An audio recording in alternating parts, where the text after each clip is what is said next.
a business owner who needs a little bit of help, swing on by. If you are somebody who's between jobs, maybe trying to figure out what's next for you, haven't found your career path yet, let All Trades help you out. alltradestemp.com, 182 West Haven Avenue in South Salt Lake. If you want to come say hello in person, love to see you. We'll try to come up with some things to give away on the show today as well.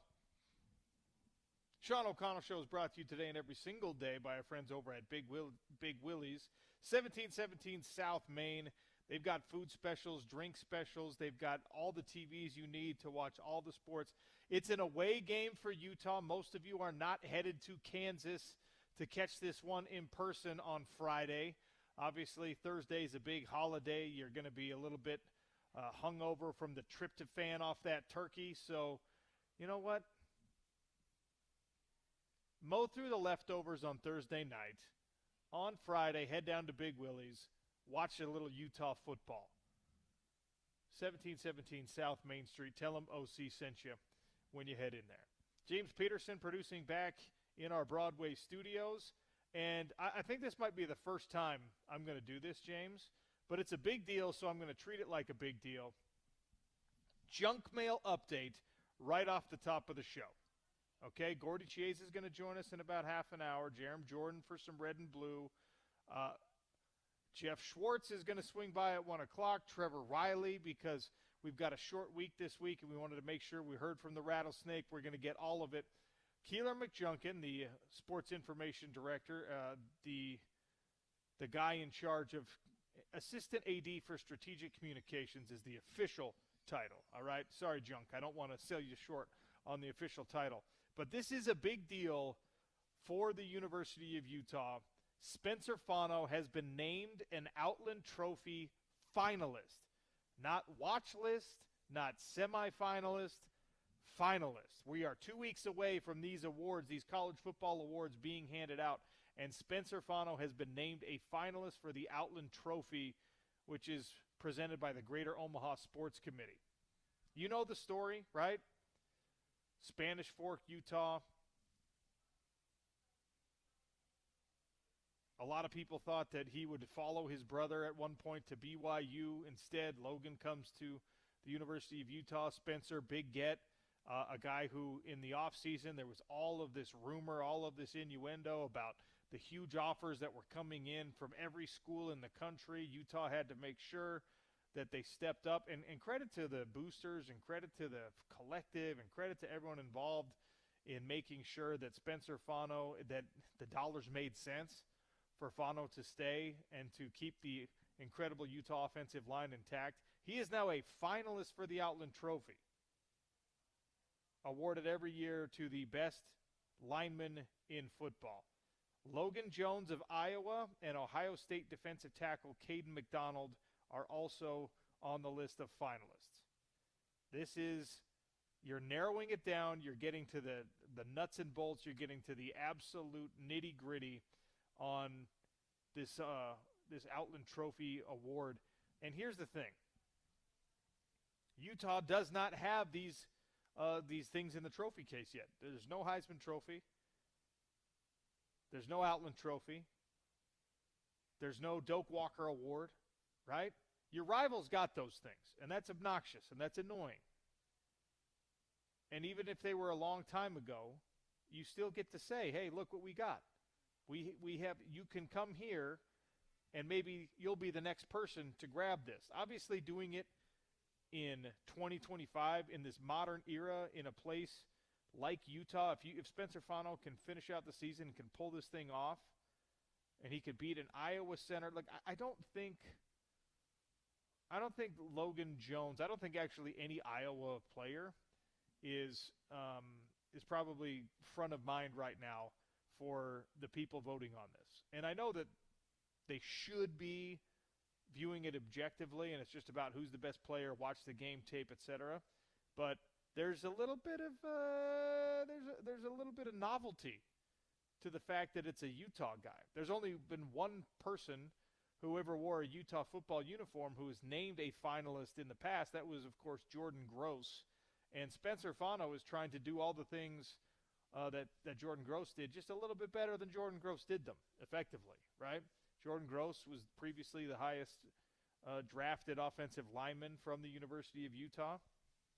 And now Spencer Fano hopes that his name gets called even earlier in the first round of the draft than Jordan Gross's did. If you can make the case to recruits that are signing in a couple of weeks, and you can make the case to recruits that are coming to or potentially coming to the University of Utah in the next, several years, that, hey, you can not only be here and be part of good teams, you can come here and you can be a first-round draft pick, which we all believe Spencer Fano is going to be. You can be recognized as the very best to do it at your position by coming to the University of Utah. And you can do it in this modern NIL era where everybody's like, oh, I got to go to Ohio State for something like that. I got to go to Georgia for something like that. I got to go to Bama for something like that. I got to go to Oregon for something like that. They're going to build these campaigns around me, and they're going to – this is just good old-fashioned grassroots. Everyone started talking about Spencer Fano's potential when he was a recruit, and he's continued to play at an incredible rate. And by the way, credit to his teammates, credit to Jim Harding, credit to Caleb Lomu, because the natural thing that you usually do with one of these incredibly talented offensive linemen is you put him wherever you think he's going to do the best job, to the detriment sometimes of that individual. You know what? We need him playing left tackle. You got to have Spencer Fano play left tackle, man. He's got to be the left tackle. Left tackle is the most important position on an offensive line, arguably. I'd say center's better, but whatever. He's the most athletic guy at the position in the whole country potentially. Got to make him a left tackle. And you probably have to do that if Caleb Lomu isn't so dang good. Spencer is more natural at right tackle. It's a much more comfortable spot for him. I think that means he's probably left-footed, if I'm not mistaken. We'd have to talk to Spencer about it. Probably got an ambidextrous nature. Maybe he's even left-handed. So that right tackle having that inside drive step. Oh man, I wish you could see me. I wish we were in the YouTube. I'm doing like fake offensive lineman drops right now. But in any case, this whole team effort that has allowed Spencer Fano to be where he's at on the national landscape right now, and the way that he has been propped up by the play of the team around him, by the coordinator who's maximized the potential of the personnel on the team this year. If Utah was a 6-4 team, if Utah was a 5-6 team, they're not getting this type of recognition. And to be a finalist is wonderful, but you've had a finalist before. It's time for Utah football to have the guy that carries an Outland Trophy home. It would be massive for this Utah football team. And look, they're going to have to do it. They're going to have to finish out the season strong, because I'll tell you something. Caden McDonald from Ohio State. Let's just check in on his stats, all right? The Outland Trophy is really interesting because obviously there's an apples to oranges comparison here in some ways. Caden McDonald is 6'3", 326. He's got 25 solo tackles, 3 sacks, and 2 forced fumbles. He's an interior defensive lineman who he's created some serious havoc for the opposition. He's also playing for the best dang team in the country right now. And that creates an issue when you're trying to compete against that guy. Even though it's apples and oranges, he's playing defensive line. It kind of doesn't make sense to try to compare him to Spencer Fano, who, of course, is an offensive lineman. I mean, we're talking about a guy who lines up in the A-gap for Ohio State versus a guy who's out there alone in a lot of cases against pass rushers on the offensive line for Utah. And judging which of those guys is better at his job is, for a lot of people, it's just an eyeball test. It's just, Caden McDonald is pretty dang dominant when you watch him. And the nature of his position is such that even if he has like 30 tackles on the year, even if he has 1.5 sacks on the year, that's a pretty darn good year. He's got 47 total tackles, 25 of those solo. He's got innumerable quarterback pressures. He's affected plays for Ohio State, and they're an 11-0 team.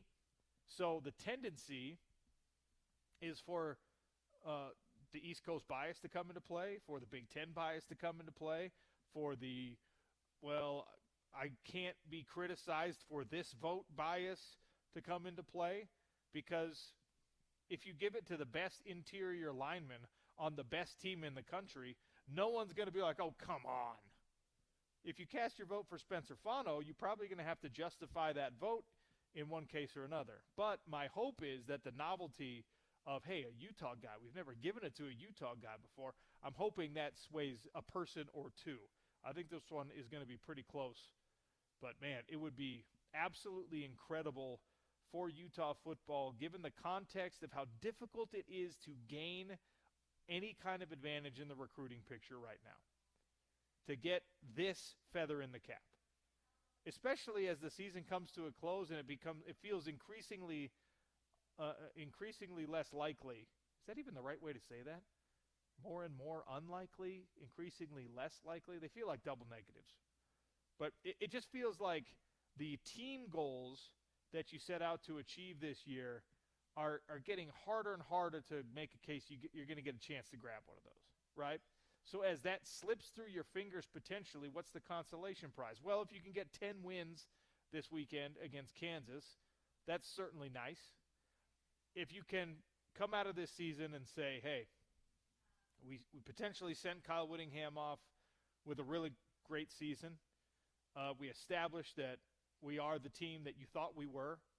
And look what we did here. We got the Outland Trophy winner, who's a guy, didn't transfer, came here out of high school, developed under Jim Harding, and became the anchor of one of the best offensive lines in the country. Remember, Utah's still in the conversation for the Joe Moore Award.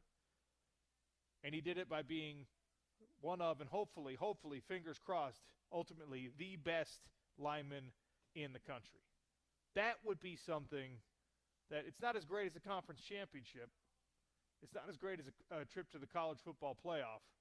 But it's certainly something that if anyone tries negative recruiting and saying, oh, look at them, they're falling off, one of your counterpoints can be like, well, hold on a minute. They just had the Outland Trophy winner, a guy that they recruited and developed from when he was 16 years old. Come on. They're not falling off at all. Jim Hardy's not falling off at all. This would be massive for the University of Utah. And I'm not going to pretend that it has nothing to do with the fact that BYU's got one of these in their trophy case. Look, it's going to be really hard for Utah to have a Heisman Trophy winner.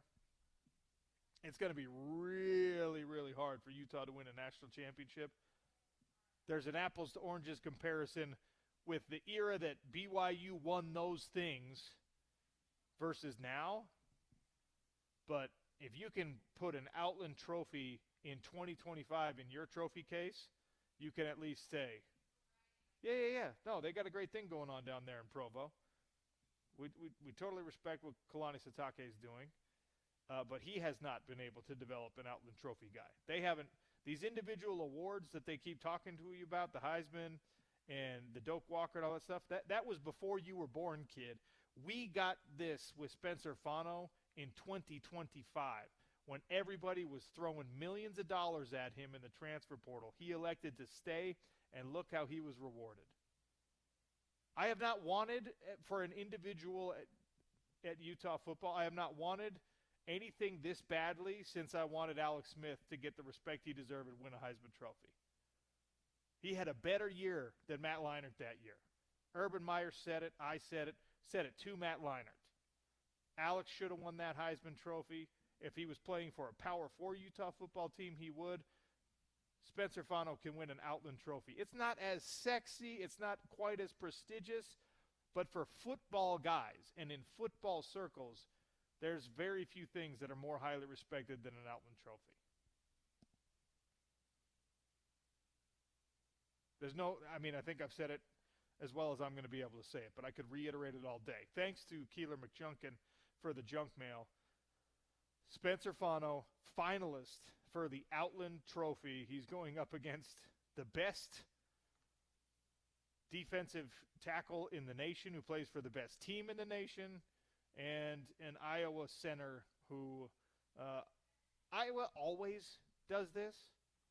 Iowa always produces great offensive linemen, which is I can't decide if that's working for or against Spencer Fano in this game. James Peterson, do you think it works for or against Spencer that he's a Utah guy, that he's a novelty on the Outland Trophy finalist list against an Ohio State Buckeye and an Iowa Hawkeye? Man, I could see make a case either way, right? Yeah, I could see him standing out because of that to the committee there. I could also see them potentially being tempted to be lazy's not the right word, but that I guess that's the best one I can think of right now. But just go, oh well, what the Iowa guys got to be great kind of thing, and that bias kind of kick in, whether intended or not by the committee that votes on this. Hopefully, it stands out though. There's a chance that they see, oh, Utah next to there's a Utah guy here. Oh yeah, we know Spencer Fano. Let's take a closer look at him. Hopefully that's the case. And I think this does matter, even though it shouldn't. But I think it does matter that when you look at the NFL projections, Spencer Fano is the highest rated, and he is compared to these other guys, he's the one who's coming in on the mock drafts closest to the top. I know that that's not supposed to matter. It's supposed to be a college football award and completely separated from everything else. But I think that, these are human beings that make these decisions. Do you think? For the record, by the way, Ohio State has 4 Outland Trophy winners. Iowa has 4 Outland Trophy winners. Going all the way back to 1956 for Ohio State, Jim Parker. Then they won it again. Jim Stillwagon. That is an incredible offensive lineman name, by the way. Jim Stillwagon in 1970. John Hicks in 1973. The most recent one for Ohio State, I actually would have thought off the top of my head that they had won one more recently than this. James, you're a Buckeye fan. Do you know when the last time a Buckeye won the Outland Trophy was? Ooh, sadly, I do not. I do not follow the non-Heisman very well. It was before you were born. It was Orlando Pace in okay. 96. So. I should have guessed. I should have guessed it might be Pace though. After that, but yeah. I would have thought they had won more recently than that. Yeah. But Orlando Pace, 1996 for Iowa. Calvin Jones in 1955, Alex Karras in 1957, Robert Gallery in 2003, Brandon Scherf in 2014, and this year Logan Jones has been named a semifinalist and a finalist. So they're on the list. Utah has had 1 finalist, and for they've had 1 finalist, and for Ohio State and Iowa, it's not quite as novel. I can't decide if that works for or against. Yeah, especially because even though that's a long list of Outland Trophy winners for both those schools, the most recent one is 2014. It's not like they win every year, right? And I also wonder, OC, if the Moore Award attention helps Utah in this case. And that being said, I don't know. Maybe Iowa and Ohio State are also semifinal. I think they've whittled it down to semifinals, right, for the Moore Award. Maybe they're in there too, so maybe it won't help very much. But the fact that Utah is being considered for the best offensive line as a unit in the nation, maybe that helps him in the Outland too. The Joe Moore Award semifinalist list, which will be narrowed down very soon, and we'll have Jeff Schwartz on the show today who can tell us a little bit more about where they're sitting with that. But it's Cincinnati, Duke, Georgia Tech, Indiana, Michigan, Oregon, Texas A&M, Vanderbilt, Utah, and Iowa. So what we're talking about here is 2 guys that are considered kind of the anchors for potential Joe Moore Award winning offensive lines. It's going to come down to it here. And then, of course, the Ohio State guy is a defensive lineman, and if you want to air grievance against them, throwing every interior lineman, every down lineman, I should say, into the same bucket for this Outland Trophy, I will listen to those grievances because it's like giving – well, it's kind of like the Heisman Trophy, right? It's become such a quarterback award if it's, hey, you're supposed to be the best player in all of college football. Well, being the best player in all of college football, like Travis Hunter clearly was last year, is not even as impactful as being the best quarterback in college football, right? Even when you're a two-way player like he was. If you're the best quarterback in college football, you're still the more impactful player, which is why ultimately the NFL says, well, we'll take the quarterback number one overall. And, you know, this kid, we believe him, he's great. He can play both ways. It's incredible. But quarterbacks, it's like judging everything based on positional specifics, I think, is actually kind of important when it comes to these awards. Yeah, I didn't consider that Ohio State. I didn't think about that he's actually a defensive lineman. So of course he's not going to factor in the Joe Moore Award. But yeah, so Iowa's also on there. So that makes Fano not quite as novel from that perspective, and maybe it's not quite an advantage that Utah is a semifinalist for this because Iowa's is too. But anyway, and maybe it helps.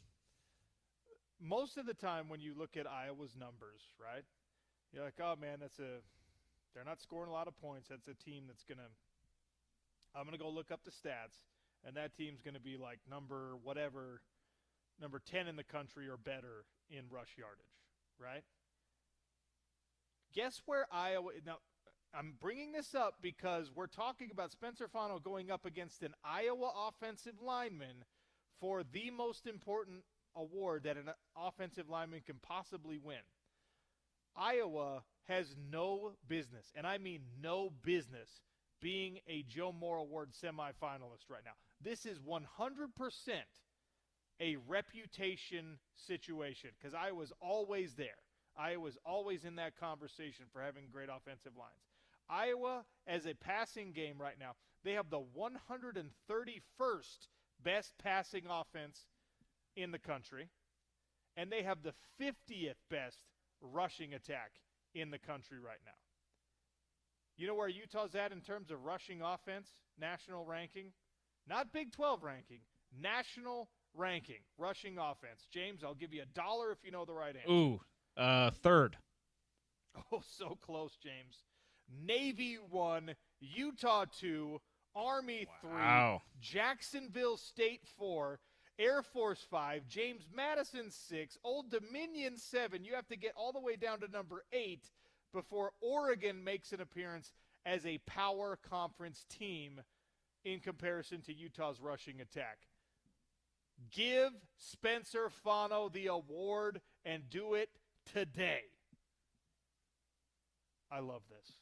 Outland Trophy finalist at the University of Utah. A little junk mail update right off the top on the Sean O'Connell Show. I'm very passionate about this. We need this award in the trophy case.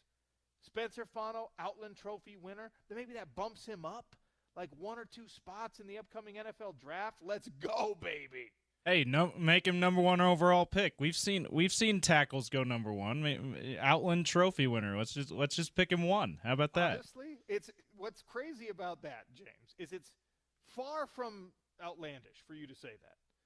If you are athletic enough, if you go to the combine and your film looks as good as his looks, and then you go to the combine and at whatever he's going to be, he's probably going to be 315-ish pounds, right? If he goes and he jumps big and, more importantly, he looks great in all the drills and he runs like a sub-5 flat 40, now teams are looking at it and just being like, dude, why not? I mean, this kid's – there's nothing missing. This kid might be the best player overall in the draft. So you're saying it would be outlandish? No, it's not outlandish. Well, because of the Outland Trophy winner. Okay. Damn it. James, why do you do these things to me? Sean O'Connell Show today coming at you from All Trades Staffing, alltradestemp.com. If you are a business owner and you need a little bit of help, you got some big projects coming up, ask All Trades to help you staff up for these things. I mean, if you're somebody out there who's maybe trying to be the little entrepreneur and put Christmas decorations up, holiday decorations up, take them back down. It's a big thing right now where people don't put up their own Christmas lights. They hire somebody to do it. You've got a business like that, All Trades is the perfect place for you to help staff up for the rush that is coming, especially post-Thanksgiving. That's when we're all getting serious about decorating for the holidays. 182 West Haven, South Salt Lake, about a block east of the R.C. Willey, just off of 3rd West, 801-313-1234. Easy to remember, 801-313-1234, or alltradestemp.com. Just getting started here on a Tuesday edition of the Sean O'Connell Show. Gordy Chiesa swings by again next on ESPN 700 and 92.1 FM.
Welcome back to the Sean O'Connell Show on ESPN 700. Welcome in Gordy Chiesa, our resident NBA expert.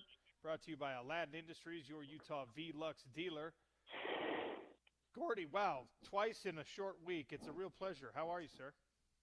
I am doing well, thank you. Before I forget, happy Thanksgiving for you and all our listeners on ESPN Radio 700. So enjoy the day. Yeah, Gordy, we love you, and we're thankful you join us all the time on the show. What's your first plate, your first pass at Thanksgiving dinner? How are you constructing your plate? What's the star? Are you someone who's like going to build the whole plate around your turkey? Are you on board with all the sides? Do you like that disgusting green bean casserole? How do you construct your Thanksgiving plate? Well, the first thing is that I eat light. That's the first thing. Absolutely. So I don't get crazy over it. No, turkey first, and then gravy, and then a vegetable, and old school mashed potatoes. I like my mashed potatoes no gravy, Gordy. Does that make me strange? No, not at all. No, everyone's different. But Sean, one time I have a story about a guy and his girlfriend had a fight, and I was in the middle of it on Thanksgiving, where they got married later on, got divorced, if you know what I mean. But she was so mad. She was so mad at her at that time boyfriend, and I was his friend. We're having Thanksgiving dinner, that she threw the turkey down the second floor as he walked out the stairs. Can't make this up. So what happened? So it was a perfect landing. So him and I each grabbed a drumstick. It landed perfect on the street in New York City, and we each grabbed a drumstick. Can't make it up. That's fantastic. Oh, my gosh, I'd pay to see that. Second floor, threw the turkey out the window in the pan, and we didn't catch it, but it hit the ground perfectly, and we grabbed the drumstick on the way home. But they got married, and later on didn't work out, in case you're wondering. Oh, yeah, too bad. That's volatile start, no doubt there. That's amazing. Yes. Gordy just strolling down the road, eating a drumstick. Love to see it. That's exactly right. On 59th Street in New York City. All right, Gordy, let's talk a little NBA basketball here. The Pistons with the best record, are they the best team? They're the best team in the East right now. With a close second would be eventually should be the Cavaliers. But the Pistons right now, they have played great. And it just shows you about how the power of getting the right guys on the team, and also just the chemistry, which is absolutely critical. So the Pistons right now, for the listeners, they've won 13 in a row. They're heading to 14. And just not forget, 2 years ago, they set the record for 28 straight losses. Just think about it. The 23-24 season, they lost 28 straight games in a row, and they started the season 3 wins and 36 losses. Let's fast forward it. Now they're in first place in the East. They're 15-2. They're heading to their 14th straight win. Would be a tough game, though, against the Celtics. How'd they do it? They did it by drafting wisely. Cade Cunningham, their superstar player, should be in voting, Sean, for MVP of the league this year. He'll get a lot of votes. He's averaging 27.1 points per game, 9.6 assists, 4.8 rebounds. He was the first pick in 2021. Quickly. Jalen Duren, the 13th pick in 2022. So they backed it up back-to-back years with star players. He's averaging 20.3 points per game, 11.5 rebounds. And then the third guy they picked in a row, Ersan Thompson, as the third pick in 2023. And he's an all-around versatile player. He's averaging 12.6 points per game, 5.6 rebounds, and 1.7 steals. So they have these three young, unbelievable players that are talented, but also they're really good defensively. Third in the NBA in blocks, fourth in the NBA in steals, fourth in the NBA in field goal percentage defense. So they have star players, and they play defense. All right, I'm intrigued by what you said about Cunningham potentially getting MVP votes, because right now there's a bunch of guys, more established guys, bona fide stars that I think are off to MVP caliber starts to their season. So inserting yourself into that conversation is going to be really hard in a year like this one. Of course, plenty of basketball left to play, but if we're prognosticating, Gordy, if you're projecting out when we get to the end of the season, who's really in that MVP discussion, who are you putting in there? Nikolai Jokic, Shedrius Alexander, Giannis, and this guy, Kate Cunningham. Okay. All right. Those four, absolutely. And then also, Luka Doncic should be in the conversation too, because the Lakers, they're overachieving, and I know that's weird saying they're overachieving, but the top three are tremendous. The role players are really right now. We're not sure yet they can hang in there, but Luka's played great for the Lakers. When you're talking about a guy like Jokic, for example, does he have to be even better than normal because, of the voter fatigue? We've seen that with, like, LeBron James, where there was a period there was a decade plus in his career where he could win an MVP every single year. But, you get bored of it, and people want to decorate somebody else. And is Jokic already in that category? No, and the reason why is because people can relate to him.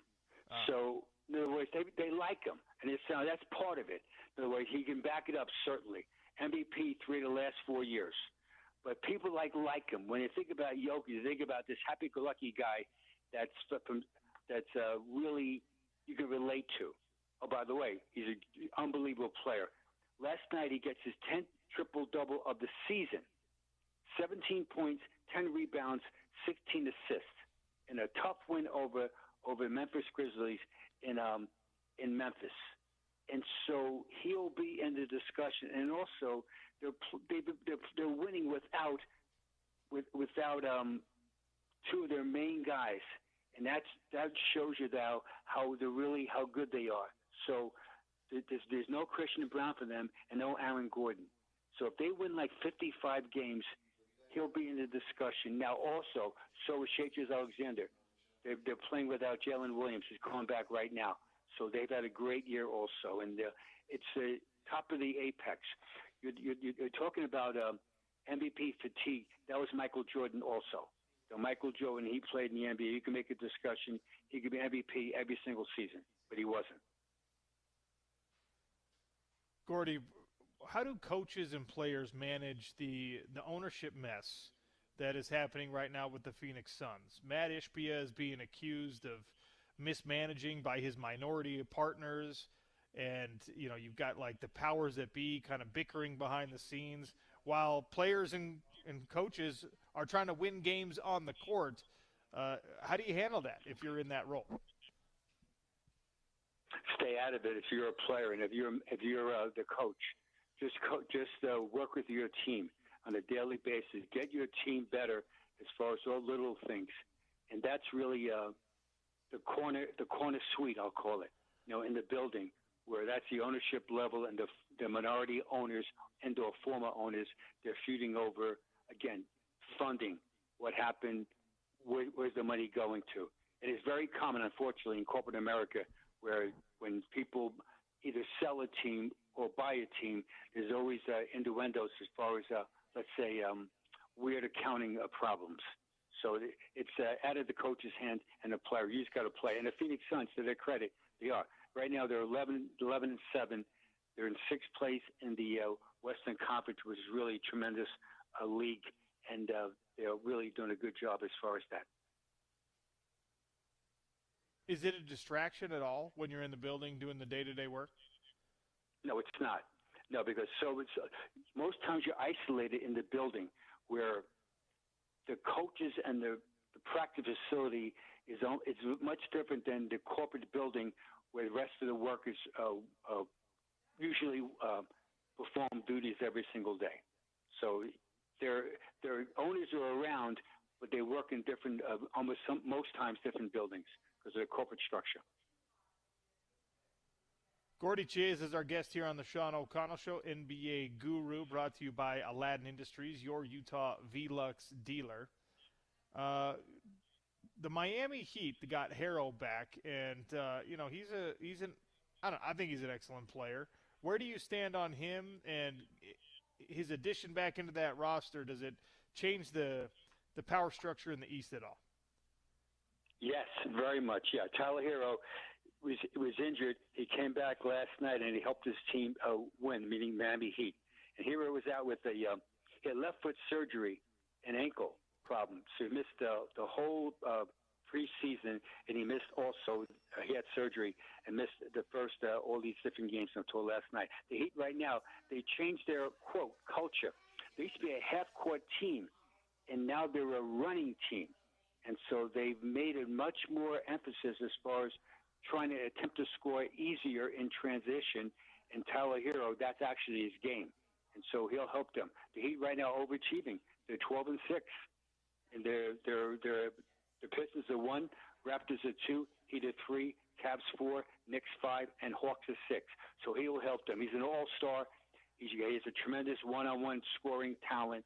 He's versatile. He can play both two guard and point guard, and most of all, in clutch situations, he can get you buckets. Gordy, we're rounding into the holidays. Obviously, this week we got a short week for Thanksgiving, and then we'll blink, and Christmas and New Year's will be upon us, and both of these holidays are heavily associated. Christmas more so than Thanksgiving with the NBA.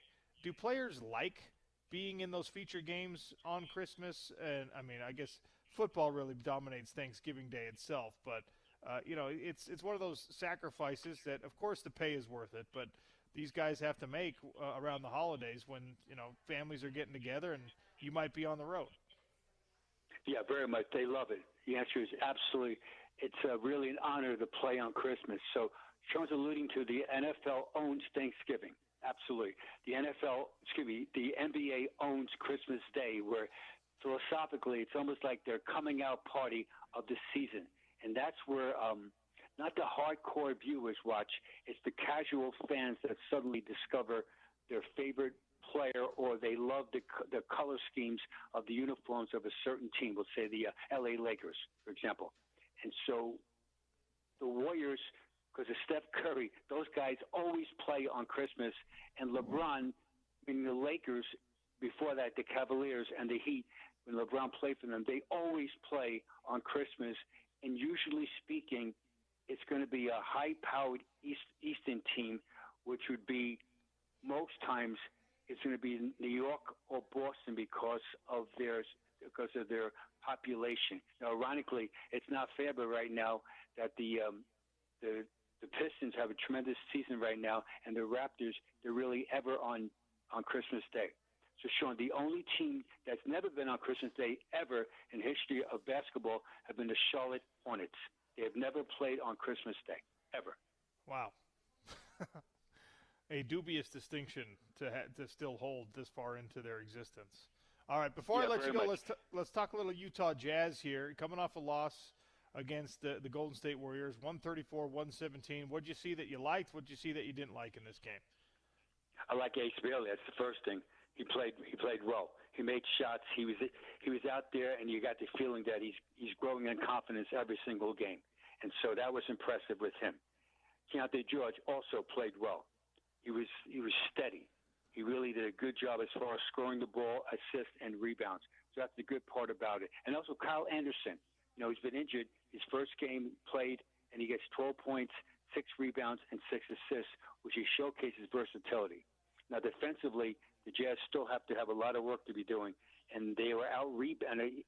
The Warriors played without Draymond Green, Jonathan Kuminga, and Al Horford.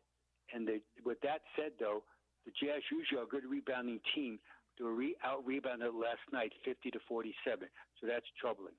Steph Curry was tremendous, as always. 31 points, 12 for 24 shooting. Jimmy Butler was versatile all around. Buddy Hield was a knockout artist off the bench, gets for the Warriors 20 points, 8 for 13 from the field, and 4 for 8. So I like what the Warriors did. The Jazz, I like some of their players. Now, in Jazz basketball, they're 1-7 on the road. The only victory away from the Delta Center has been at Boston when that stick back by Yusuf Nurkic to win the game for them. So they've got to really try to improve themselves as far as a road record. Last year in Jazz basketball, the Jazz were 7-34 on the road. So they've got to try to get some road victories. How do you do that? By playing defense, scoring the ball off your defense, and limiting turnovers yourself. And that's the formula. It never goes away. The metrics tell us that when you defend on the road, you limit yourself as far as turnovers, and you make clutch plays at the end, chance of winning are much greater. Would you vote for Rick Fox? He's running for a legislative seat in the Bahamas. Yes, the answer is yeah. I really Rick Fox.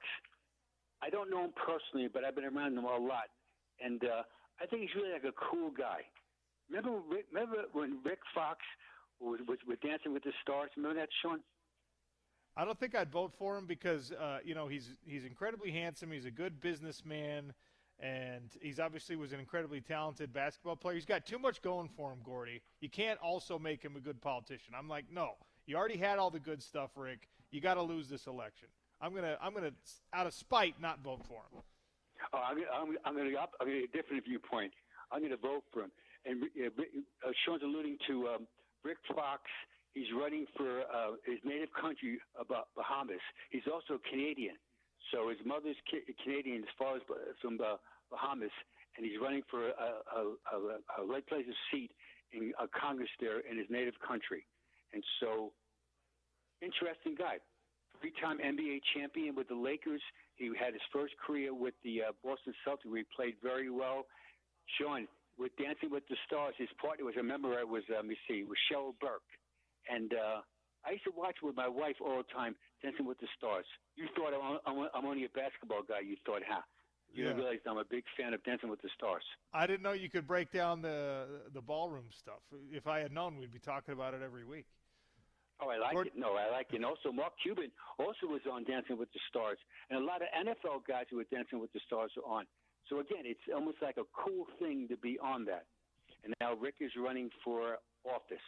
When I read that recently about him running for office, I thought about other basketball players that were politicians that ran for office. The biggest one was Bill Bradley, ran for President of the United States in 1992.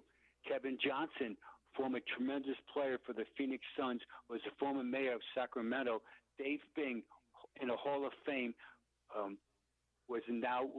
formerly was the mayor of Detroit, and Tom McMillan was a really solid player back in the 70s and 80s. He was in Congress in Maryland. So Rick Fox is joining many other former NBA players to run for politics and, more importantly, make a difference. Gordy, what's your list today? All right, list today, Sean. I've been thinking about you since yesterday, where I know you're a southpaw, and so we talked about Chris Mullins. So I made a list today of the all-time greatest ever left-handed scorers in the NBA, including the NBA and the ABA. I like and remember, remember now. I know you're left-handed. Left-handed right now. You're driving I-15. Beat the horn and say, "I'm loud and proud" right now. So remember, most lefties like you, Sean, live in a right-handed world, right? You agree with that? Yeah, that's and fair. Remember that most lefties, they don't get enough. They get way too much love as far as their athletic talent. However, on our show right now, we're going to give lefties a whole bunch of love. Here we are, the top 11 players in the NBA and ABA that career points. Number 11, Hall of Famer Nate Archibald scored 16,481 points. Number 10, former jazz band Mike Conley with the T-Wolves now. He's 10th all-time scoring left-handed, 16,569 tallies. Number 9, Hall of Famer Chris Bosh, 17,189. Number 8, he died recently. We unfortunately, Lenny Wilkins, Hall of Famer, 17,772 tallies. Number 7, mentioned yesterday, Hall of Famer, the purest lefty range shooter of all time, Chris Mullins, scored 17,911 points. Number 6, nickname was Zebo. We had him in Memphis Grizzlies, Zach Randolph, 18,578. Number 5, former New Orleans Jazz player in the Hall of Fame, Gail Goodrich, scored 19,181. Number 4, he wore a size 22 Converse sneaker. He's in the Hall of Fame, Bob Lanier, 19,248 points. Number 3, nickname was the Admiral in the Hall of Fame, David Robinson, 20,790 points. Number 2, all-time scorer in the NBA and also ABA, the A-Train, Hall of Famer, Artis Gilmore, 24,941. and the greatest ever southpaw scorer. He's a future Hall of Famer. He plays right now for the L.A. Clippers. He scored 55 points the other day in a massive performance. He is James Harden. James Harden has scored in his NBA career 28,182 points. What about Jazz basketball? The greatest ever lefty Jazz scorer, that's southpaw, is Joe Ingles. And Joe Ingles played for the Jazz for 8 seasons. He tallied 5,094 points. Sean, I have a question for you. Who are some of the greatest ever lefty quarterbacks? Steve Young's my favorite. Okay. Scott Mitchell, our own guy, Scott Mitchell, big lefty. That is correct. I love it. Scott Mitchell, yes. Who's your favorite left-handed quarterback? Well, you mentioned those two, but also I thought about Mark Brunell. Okay. I thought about Boomer Esiason, and I thought about the Snake Man, Kenny Stabler. Ooh, Kenny Stabler, nice little throwback. How about Tim Tebow? Are you a Tebow guy? I am, yes. Yeah, me too. No, I like him.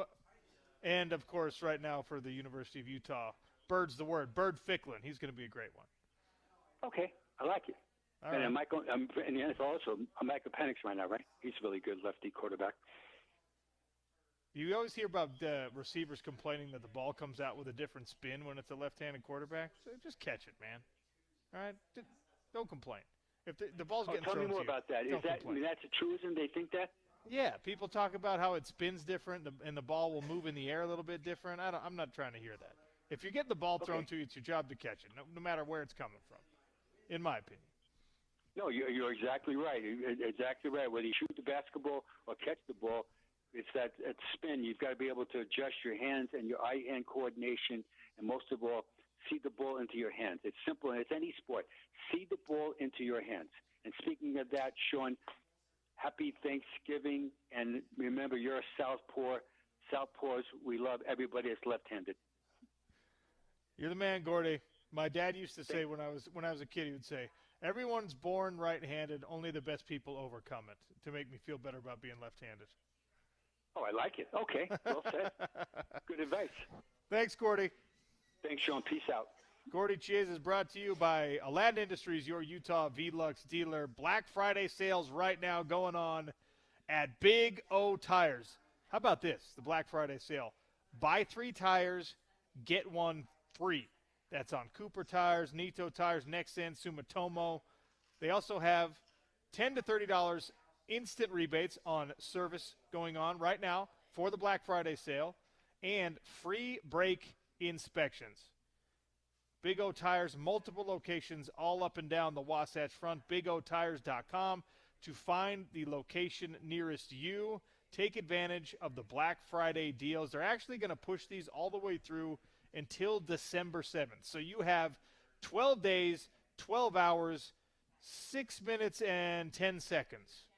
If you're wondering how I know that, they've got a countdown clock on BigOTires.com right now. The Black Friday sale is going on until December 7th. It doesn't last forever. Great deals to get you ready for the holiday season.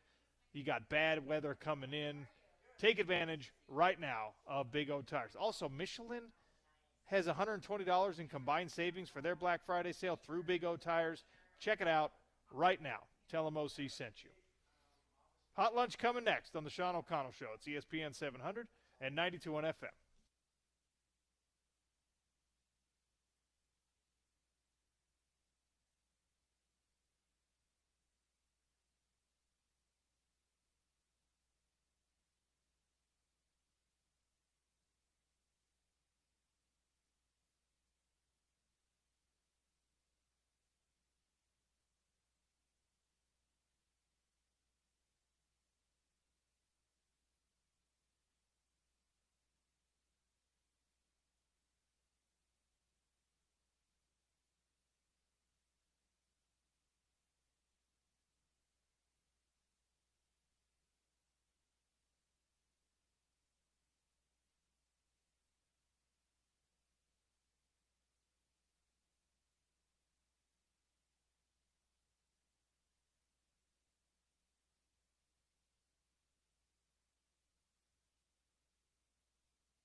Sean O'Connell Show coming at you today from All Trade Staffing, 182 West Haven Avenue in South Salt Lake.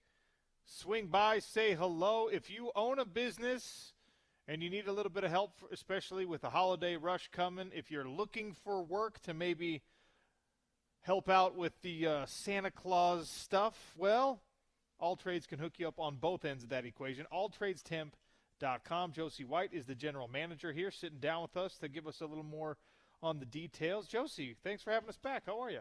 Yeah, I'm good. Thanks for coming back. Yeah, it's great being here. So, help our listeners to get a better understanding of exactly, what you can help out with, whether they're business owners or somebody who might be looking for work. Yeah, we can do anything from construction, manufacturing, any kind of construction from basically the ground all the way up. We've got the people. If you need to help, you just come in and see us, fill out an application, sign up, and we get you people. Right now, the delivery services are really ramping up operations, right? Because we're all doing our Christmas shopping, and if there's people out there who maybe they have the day job, but they're looking for a little bit of extra work so they can have a fancier Christmas or a fancier holiday season or whatever. Is there part-time availability? Are you able to hook people up with some part-time gig work type stuff? Yeah, absolutely. We actually have quite a few people who work at them places that have like Thursday, Friday off, so they come in on Thursdays and Fridays. So whatever day you're available to work, you come in, you sign up for work that day, and we put you out to work that day. What can we do for our listeners right now to incentivize people to come down, sign up? Come on down, sign up, and it gives you extra money for Christmas. And AllTradesTemp.com for any more details. 801-313-1234 is the phone number. 182 West Haven Avenue in South Salt Lake, about a block east of that R.C. Willey. That's off 3rd West. How late are you guys open today for the folks who maybe want to come in and say hello? Today we are open until 5 p.m. All right. We're on air here until 2.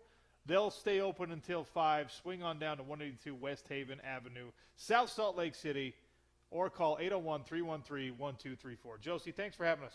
Yep, thank you. All right. We've got a lot left to get to here on the Sean O'Connell Show today. We talked with Gordy, Jerem Jordan for some red and blue. We got the Daily Dump with a lot of things coming up. And Jeff Schwartz, Trevor Riley, both in hour number 3. Don't go anywhere. It's Utah's #1 sports talk, ESPN 700, 92.1 FM.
Welcome back to the Sean O'Connell Show, coming at you from All Trades Staffing, 182 West Haven Avenue, alltradestemp.com. Whether you're a business owner looking for help with staffing up before the holiday rush, or you're someone looking for extra work, maybe to fill those stockings, alltradestemp.com, 801-313-1234. Time for a little red and blue. We go behind enemy lines. We check in with the BYU insider, Jerem Jordan, brought to you by Murdoch Ford Santa Quinn. They've got truck closeouts going right now. If you're looking to get into a truck, now is the right time to do it for their Black Friday sales. Jerem Jordan, welcome to the show. How are you, sir? Sean, I'm great. I've missed you at the Mammoth games. I've been there twice the last 5 days. I've looked for you, and I haven't seen your beard or smelled your musk. Well, you probably smelled me before you saw me, but I have not been there these last. I'm ashamed to say I have not been to the more recent games. Next time I will make sure I find you. Yeah, they're back on a little bit of a win streak. How about it? Logan Cooley with 4 goals, another natural hat trick. I mean, come on, baby. Yeah. You stink, Golden Knights. We don't like you. We don't like your dirty city either. You have an amazing pregame presentation on your games, but besides that... And kind of a cool, creative mascot as a Gila monster. But beyond that, we're not big fans, okay? All right, let's get to what you're really here for. BYU continues to impress. What a lot of people thought was the last tough test they were going to face this season, although nobody's overlooking UCF. Big 12 contest against a Cincinnati Bearcats team that came into the game ranked at least. BYU smashing them, knocks them out of those rankings. But what was your biggest takeaway from this game? 26-14 eventual win for BYU. That LJ Martin is probably going to be an NFL back. You know, he continues to impress. He's leading the Big 12 in rushing. He's a big physical dude. 222 yards, 32 carries. It wasn't Bear Bachmeier's greatest game, and BYU did not complete a pass 15-plus yards down the field. Cincinnati was kind of begging BYU to run it, and they said, happily, let's do it. The O-line had a 65% rushing success rate. They came in at 47%, and so they were awesome that way. LJ was a dude in that one, and BYU wins a tough road game where Cincinnati, yes, has been on a bit of a slide here, of course, but it's a quality team. Another win against a team that's won at least 7 games this year. A 6th game against a bowl-eligible win against a bowl-eligible team. And BYU goes and gets it done. They figure it out, Sean. Is it flashy? Is it crazy? Is it stat popping? No. Does that matter to the committee? It seems like yes, but BYU's 10-1. There's not a lot to complain about. They have a true freshman quarterback. They have a defense that's been playing well. They're +10 in margin on the year. They go +2 again. They just figure it out, and BYU should be credited for their ability to do it in whatever way it requires them to do it on that given Saturday. I think that's probably the most impressive thing about what they've done and building this 10-1 record is the fact that it's not formulaic, right? It's not like, well, as long as you can check these 3 boxes, you're going to win. And if you can't, well, then it might be like the Texas Tech game. It's like you said, they figure out how to do it. If Bear Bachmeier is not throwing the ball well and not even really running well by his own standards, then you got to figure something else out. And thankfully they have the cheat code that is LJ Martin, who, by the way, those 222 yards, it's not like Kansas State's running back on Saturday who had 3 runs over 60 yards. Crazy game, dude. Wow. It's insane game. But LJ Martin, like when you look at his average, his nearly 7-yard average on the game, it's like, yeah, he was averaging 7 yards every time they handed him the ball. It's not like he got 1, then he got 3, then he got 50, then he got 1, then he got 3 again. It's like every time Bear Bachmeier handed him the ball, he was falling forward. He was running for 10. He was running for 7. Like a 4-yard run for LJ on that particular day against Cincinnati was like a bad run for him. It was a true 7-yard average per carry. Yes, he only had he had 6 runs of 10 plus. Only 2 of those were 20 plus.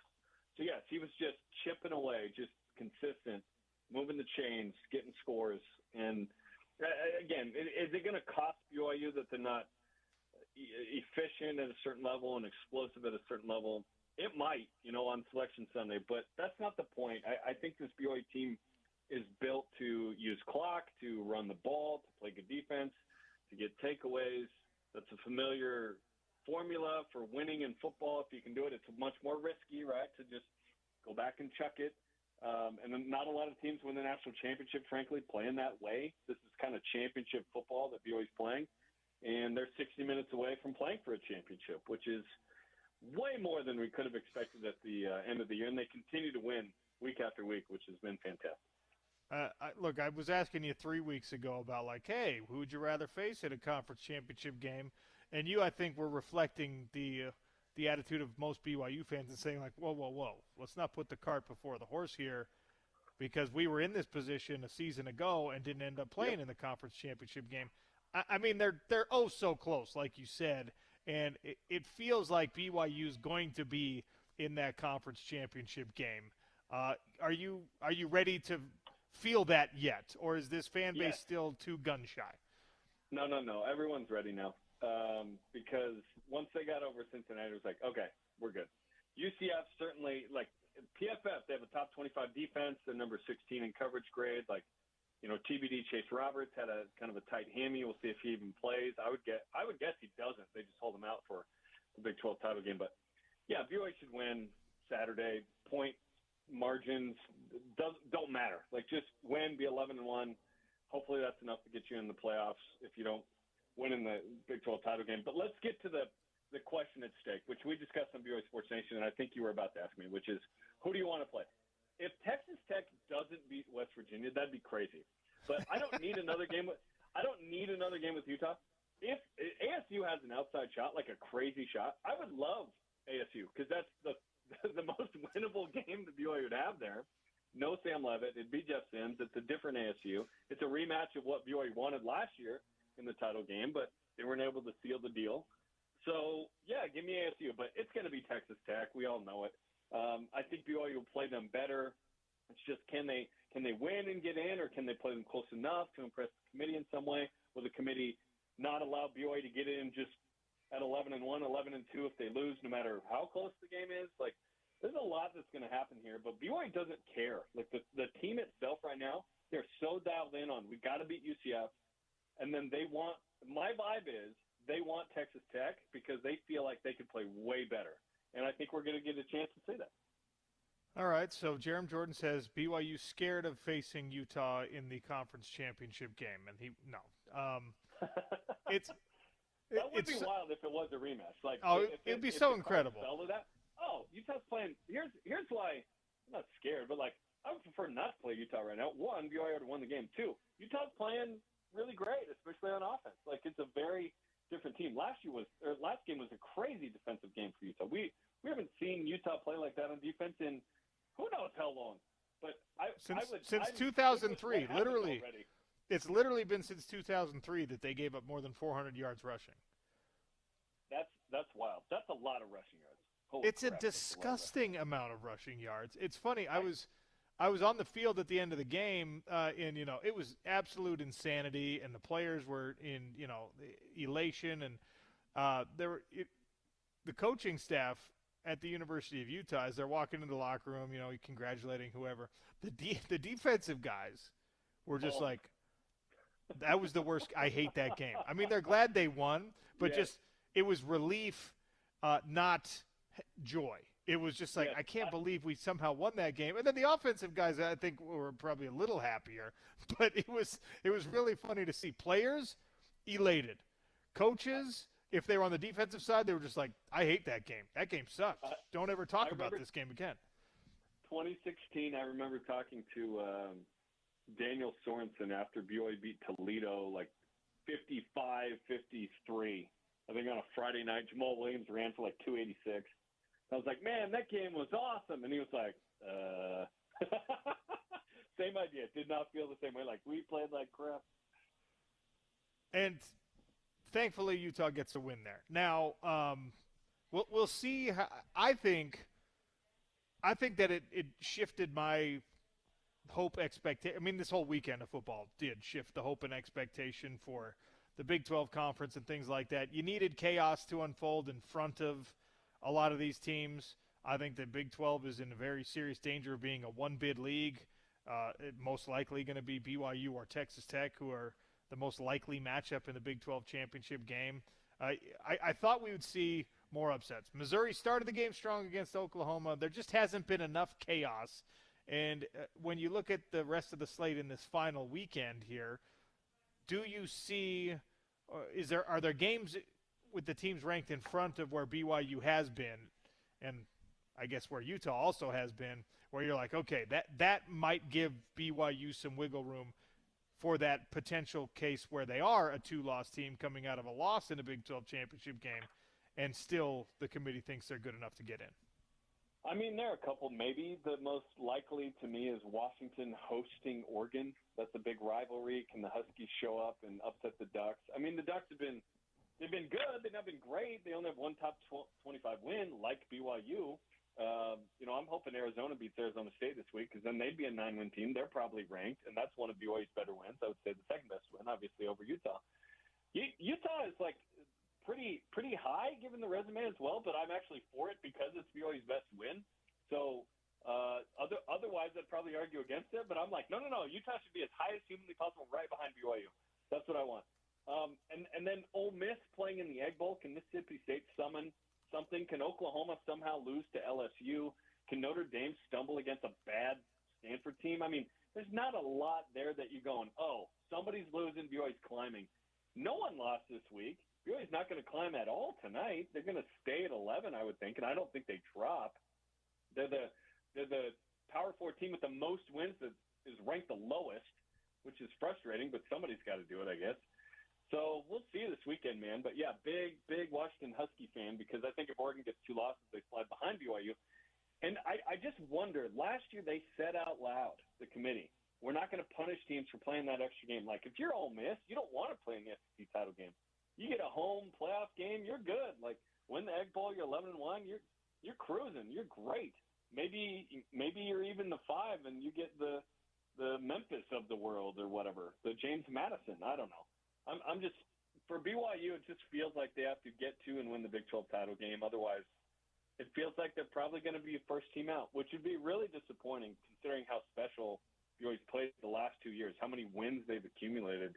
They have to validate the season in one way or another with the playoffs. You can't win this much and not have something that doesn't rhyme or isn't Pop-Tarts Bowl or Alamo. Granted, that's nice when you go off 5-7. It's not nice when you do it again. RG3 has been, on the soapbox campaigning for BYU, and I like the point that he's making. He's like, look, if you're in a power conference, which BYU is, and you have more wins and fewer losses than the teams that are in front of you, just because their conference is more popular, the rankings don't make sense. Do you think it is an anti-Big 12 bias in some way? It is an anti-BYU potentially bias in some way? Why do Oklahoma, Notre Dame, Alabama with 2 losses get that much benefit of the doubt over a 10-1 BYU team who has more wins against bowl-eligible teams than anyone else in the country? Yeah, to me, it's less about play the victim card, which I'm not a big fan of. It's more like let's just straight up look at the resumes, and then it depends, Sean, on what you value. Do you value wins against bowl teams, or do you value higher quality FPI wins? I believe Alabama and Oklahoma's resumes are better than BYU. I believe they are better football teams. I do. I work for BYU. Who I don't think deserves to be above BYU with resumes and are necessarily better is Oregon and Notre Dame. I only think BYU should be up 2, maybe 3 spots. Ole Miss and Oklahoma and Alabama, they have strength of schedule, and then Alabama and Oklahoma, they have better wins. And so I admit that. BYU doesn't have a second-ranked win sitting there that is comparable. That's okay. It's Oregon and Notre Dame I have the issue with. So if BYU was 9 right now, I think I'd be content. And the issue is, if they were 9 and they win and someone else loses this weekend and they're 8, then it'd be like, okay, they have to be in the playoffs no matter what happens in the Big 12 title game because they'd only have 2 losses to a top 5, top 10 team. There's only one other team in the country that has 1 loss to a top 10, their only loss to a top 10 team on the road. That's Ole Miss. BYU's in a good spot, but unfortunately they're not in a great spot. And that's probably my issue is instead of 11, I just wish they were at 8 or 9. I understand strength of schedule, but I also value strength of record and the amount of wins they've produced against bowl-eligible teams and 7+ win teams and so on and so forth. But ultimately, if BYU didn't lose by so much in Lubbock, this wouldn't be a conversation. They'd probably be at 8 or 9 right now. So it's up to BYU. They'll have a head-to-head opportunity. And that's all you can ask for is Brett Yormark before the season said, we want to prove it on the field. He was talking about not guaranteed bids to a future expanded playoff. Well, BYU's going to get that chance to prove it next week. The committee in the past has taken like individual personal context into their rankings. The most famous example is Florida State being left out because they lost their starting quarterback. Should Ole Miss be punished, I guess is the wrong word, but should this committee look at what's going on with the Lane Kiffin circus and say, yeah, he might not even be there for the playoffs, so we're going to treat this ranking accordingly? I don't think so. Like, they deserve to be in. They're 10-1. They got a good win they got a great win against Georgia. Like, no, they should be in for sure. Do you think the committee will drop Utah? I'm with you. I think BYU is going to be exactly where they were last week. Do you think they drop Utah because they gave up almost 500 yards of rushing? Or do they say, hey, came back, found a way to win. We liked when Texas A&M did that. We should also like when Utah did that. I don't think I can sit here and applaud BYU for all of its wins, some close to okay teams, and then apply the same criteria to Utah and say, no, they should drop. I think they should stay given – where they were last week, and they found a way to win on a weird day. No, I mean, if they dropped 1, it wouldn't be crazy, but, yeah, I don't think they should drop 2. Yeah. Well, we're going to see how it plays out tonight. Before I let you go, Thanksgiving, why do you build your plate around? Give me the first serving ideal plate for Jerem Jordan at that Thanksgiving feast. Great question. Best question you've asked. And you've asked good questions. I start with potatoes, frankly, because I've got to set up the gravy. Where's the spillage? Like, can I contain it, or is there spillage? It's got to be into the turkey. I don't want it into the salad. You know, I don't want that mess. If there's Jell-O, that's got to be a separate plate. I can't have those mixed. You know, and then you go meat and potatoes. Okay, I'm a meat and potatoes guy. It's like O-line, run game, defense. You know, same idea. I'm getting second plate, and then I'm going kind of the sweets, kind of the salad, that kind of thing. And then I'm getting 2 drinks. Like, we're lining up here to not get up for at least 20 minutes. That's sort of the plan. Like, plan ahead, think ahead, have a good game plan, have the call sheet out, if you will. And then we're settling in for the long winter's nap, a.k.a. BYU basketball against Miami at 3 p.m. on Thursday. Obviously, the NFL is going to be amazing. I can't wait. It's one of my favorite days because I told my 7-year-old Tate, I said, dude, we get to just watch TV all day and it's okay. Like, mom's cool with it. We want to do this every Saturday, but, like, mom's cool with it on Thanksgiving Day. It's going to be awesome. That's perfect. I'm going to give you my hot take because it's got to come to air at some point. I truly believe it. I keep my gravy away from the potatoes. I like the gravy on the turkey. Really? Mashed potatoes are a perfect food by themselves, and the gravy only damages them, in my opinion. Interesting. No, I like me some style points, if you will, on the gravy. All right, Jerem, you're the man. Have a happy Thanksgiving. I always appreciate your time. Thanks. Grateful for you, Sean. Appreciate you, man. That is Jerem Jordan, our BYU insider from BYU Sports Nation. That conversation brought to you by Murdoch Ford Santa Quin. If you've been thinking about a truck, now is the time. Even if you're up here in Salt Lake, head on down there to Murdoch Ford Santa Quin. They've got great deals, huge rebates, Black Friday sales going on right now. Sean O'Connell Show today is coming at you from All Trades Staffing, 182 West Haven Avenue, South Salt Lake, alltradestemp.com. Josie White is kind enough to be hosting us here. Josie, welcome back. How are you? I'm good. Okay, so let's talk a little bit about, business owners getting started with All Trades. How long does it take if I'm like, hey, I got this big project and I need some help. I need 3-4 bodies to help me set up this big party or to help me with this construction project. And man, I'm on a deadline here. I'm on a crunch here. Can you get them help quickly? Absolutely. If you're just looking for laborers, I've got laborers lined up here. I got laborers on call. You call me and say, just got to the job site, it's flooded, whatever, you got to get it cleaned up, that type of thing. You call me, I can have you people right now.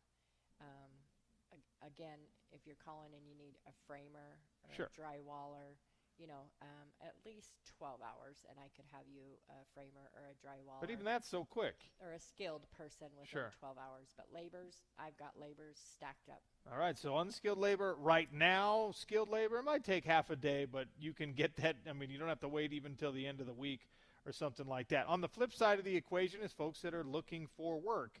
If I'm somebody who is in that, like, hey, I'll do a little bit of anything for you, can you get me work tomorrow? Can you get me work today? How long does that process take? Usually it's within a 24-hour period. I Nice. would say,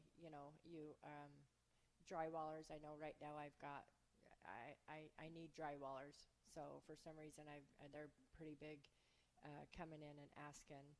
If you had noticed earlier, that guy that had come in as a customer, and that's what he's looking for is Great. 2 drywallers and a framer. So if you're looking for work, come in. We got it. 801-313-1234, alltradestemp.com, or 182 West Haven Avenue. If you need workers, Josie can help you out. If you need work, you are the worker, Josie can help you out, especially if you're a drywaller or a framer right now. Let's go. alltradestemp.com. Thanks, Josie. Thanks. Daily Dump is coming next. Lots of stuff going on in the sports world. We try to hit on 1 or 2 or 3 or 10 of these topics. It's the Sean O'Connell Show. ESPN 700, 92.1 FM.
Any of your plumbing or drain cleaning needs, check out the Truck with the Duck. Give Valley Plumbing a call. Tell them OC sent you. Time for the Daily Dump. We started the show today talking about Spencer Fano being named an Outland Trophy finalist. One of three. He'll go up against the Iowa center and Ohio State's best defensive lineman. Both of those schools have 4 Outland Trophy winners in the long histories of their program. Utah, of course, would be seeking their first Outland Trophy winner. It's a huge honor. It's a big-time distinction. And I feel like I said in the opening segment, I feel like it is a crucial time in college sports to be able to tell recruits and people in the transfer portal also, who are, of course, a different kind of recruit, that, hey, this is a place where you can come and achieve the best version of your position, of your earning power, of your draft status. I mean, Spencer Fano has a great opportunity if he can win this award and if he can be a projected, like he is a projected, if he can actually be a top 10 draft pick in this upcoming NFL draft. I mean, he's the poster boy for Utah football to recruit to from now until whenever, because there's going to be the negative recruiting, whether it's Kyle Whittingham or Morgan Scalley or whatever. There's going to be people saying, no, they can't pay you what we can pay you. Oh, no, you're not going to compete for the same type of stuff that we compete for. You know, come to Texas Tech. We're going to win a conference championship. Utah can't do that anymore. And one of the things you can do, one of the many things you can do to counter that is you can say, look at Spencer Fano. He was here from the beginning of his career until the end, and he ended up being an Outland Trophy winner and a top 10 pick. That is, you can't ask for more. He's got a great chance at taking that award home. And honestly, it should be a 2-man race. It's him versus the Ohio State guy. This Iowa center, now, no matter how great he has been individually, Iowa's run game is bad right now. I mean, it's not bad, but it's decidedly average. They're number 50 in the country in rushing yards per game. 50! Utah's second in the country in their rushing attack. Iowa is 50. If you anchor the 50th best offensive line, you should not be in the same conversation as the guy who anchors the second best offensive line. Don't even get me started on Iowa's passing yardage. Give me a break. Anyway, that's a good story. James went to practice yesterday, and there was a kind of a surprise event, a surprise announcement in the post-practice media availability. James, set the stage for us here.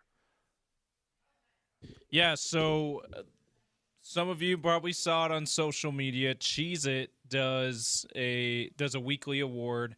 They call it the Cheez-It Crunch Time Play of the Week. And Devin Dampier had a nice crunch time play. He gets the award. It's the fourth and goal game-winning touchdown, right? He ends up winning the Cheez-It Crunch Time Play of the Week award.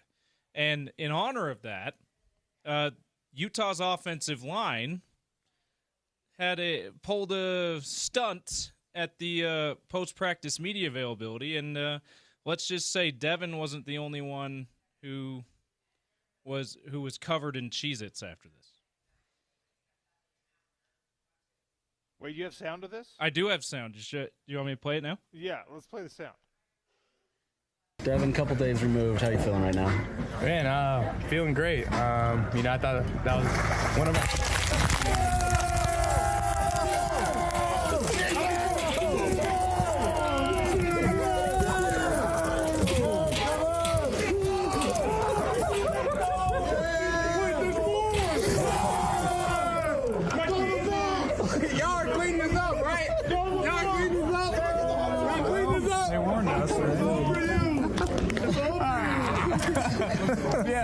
Feeling good. The offensive line crashes the post-practice media availability and dumps Cheez-Its all over Devin Dampier. It had to have been like 5 to 10 boxes too, OC. Like of the so they tell like the family-size boxes. Right. So they warned us.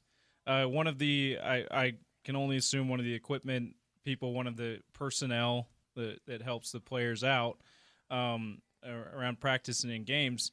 He shows us a box of Cheez-Its. He's like, as we're waiting for Morgan Scalley was the first one who came on, so we're waiting for the first person to come in to talk to us. It happened to be Morgan Scalley. This guy pokes his head over the railing and shows us the box of Cheez-Its. He's like, "Hey, there's gonna be stuff falling from the sky, at some point, just to warn you guys." And I'm like, "All right." That's why at the end of that clip, that's me. If you're listening closely, saying, "Well, I guess they warned us," and it's all over his hair. Devin's like, "Man, do I got something in my hair?" And my phone's covered in Cheez-It crumbs. It was incredible. I think Josh Furlong tweeted out a picture in no context Utah football, and it was just like all the Cheez-Its on the grass in front of where they were talking to us. The real question is, James, how many Cheez-Its did you eat after this incident? I only had a couple fall on me, and they were all crunched up. So I did not partake.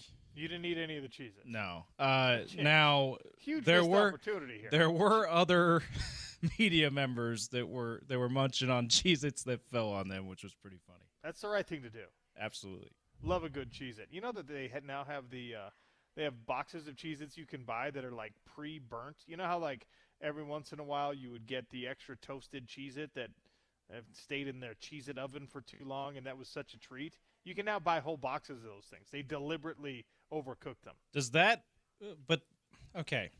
Obviously that sounds like an amazing thing if you like that, right? Yeah. But does it almost ruin it because you don't have the novelty of the random extra cooked one? Yes, it does. It's kind of like, for me, right, when you get fries, wherever they're from, when there's those like one or two extra crunchy burnt fries, I'm like, oh, heck yeah, I love the burnt fry. Would I ever want to order an entire thing of burnt fries? Probably not. Probably too much of a good thing, right? Exactly. It's a great example of too much of a good thing, the extra toasty Cheez-Its. Or when you go to a place that has, regular fries and curly fries, and you get the random curly in your regular fries, that's amazing. But if you didn't order the curly fries, you don't want all curly fries, right?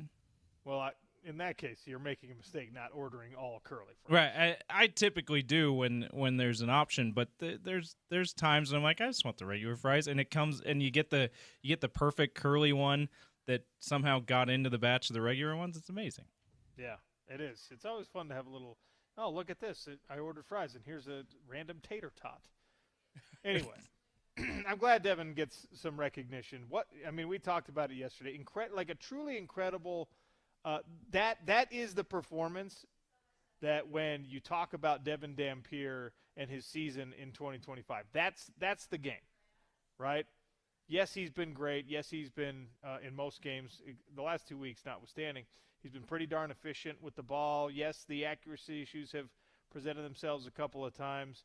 He scored plenty of touchdowns, but that is the defining performance of his short Utah career so far. And I have a hard time thinking we're going to get anything that rivals that in these final, what I think is going to be 2 games for Utah.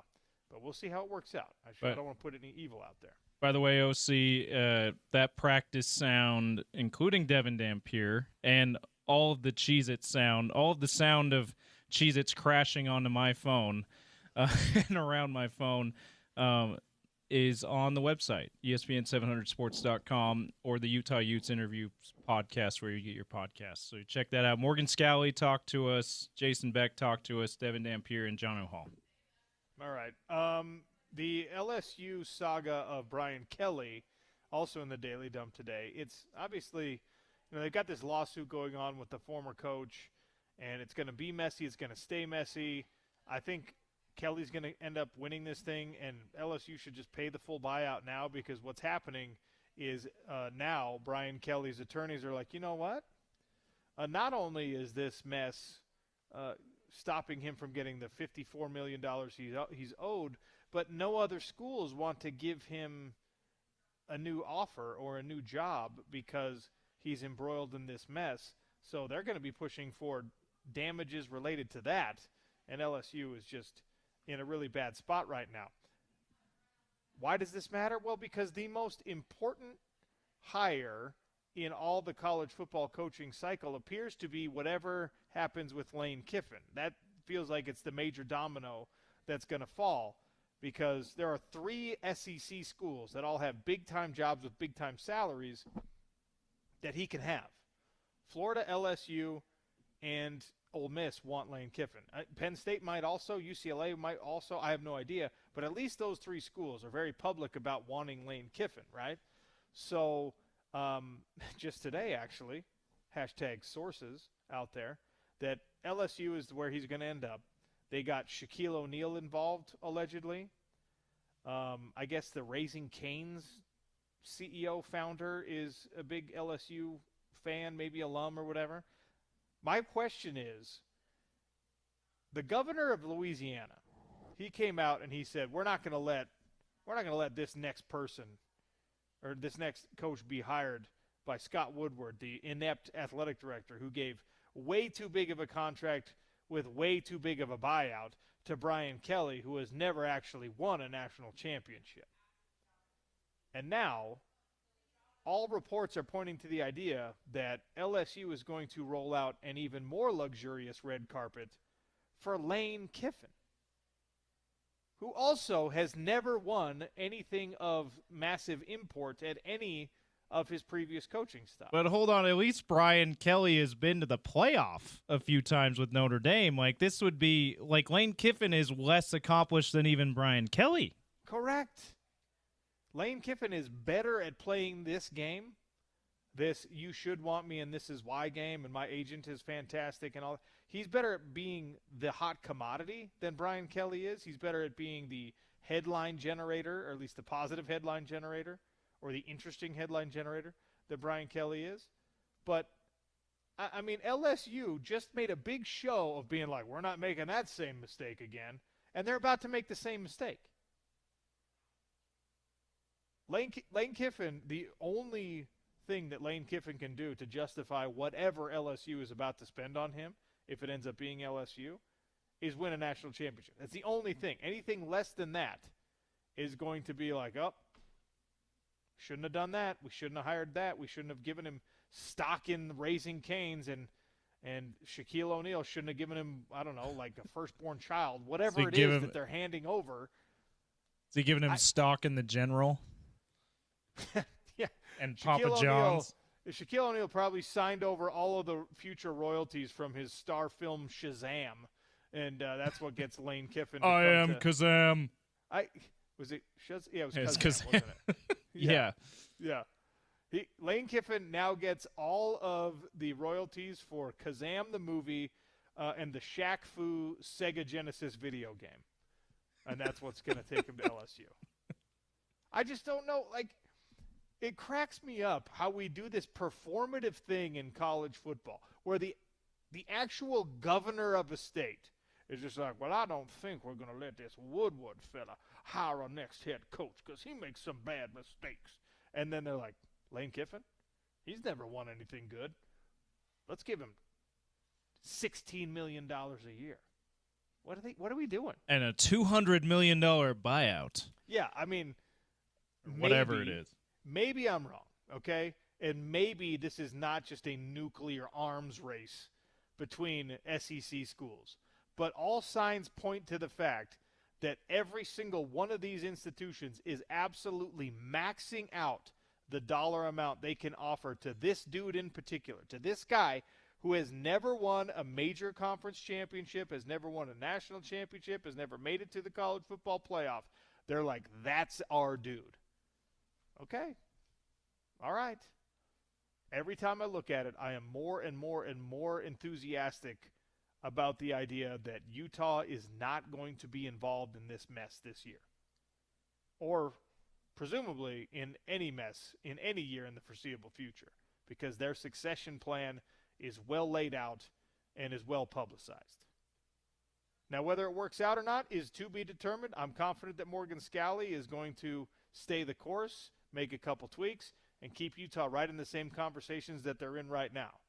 I am not confident that Lane Kiffin at LSU looks any different than Lane Kiffin at Ole Miss. And by the way, Lane Kiffin at Ole Miss looks pretty darn good and is headed to a college football playoff, but for some reason that's not good enough for Lane Kiffin. I saw, and I don't. Was it one of our guests or was I watching on ESPN? Either way, there I saw or heard something of someone saying that there's no way Ole Miss is going to win a national championship. And I'm not sure about that. If Lane Kiffin sticks around the way he's got it rolling, I'm not sure that he can't win a national championship there and make that a perennial SEC power OC. I don't know why you wouldn't want to try to do that unless, of course, money talks. If Florida's offering you way more money and that's enticing to you, fine. Or maybe they're just Florida or LSU is just going to always have more resources. Those are valid reasons, I suppose. I just don't you're already showing you can make Ole Miss into that.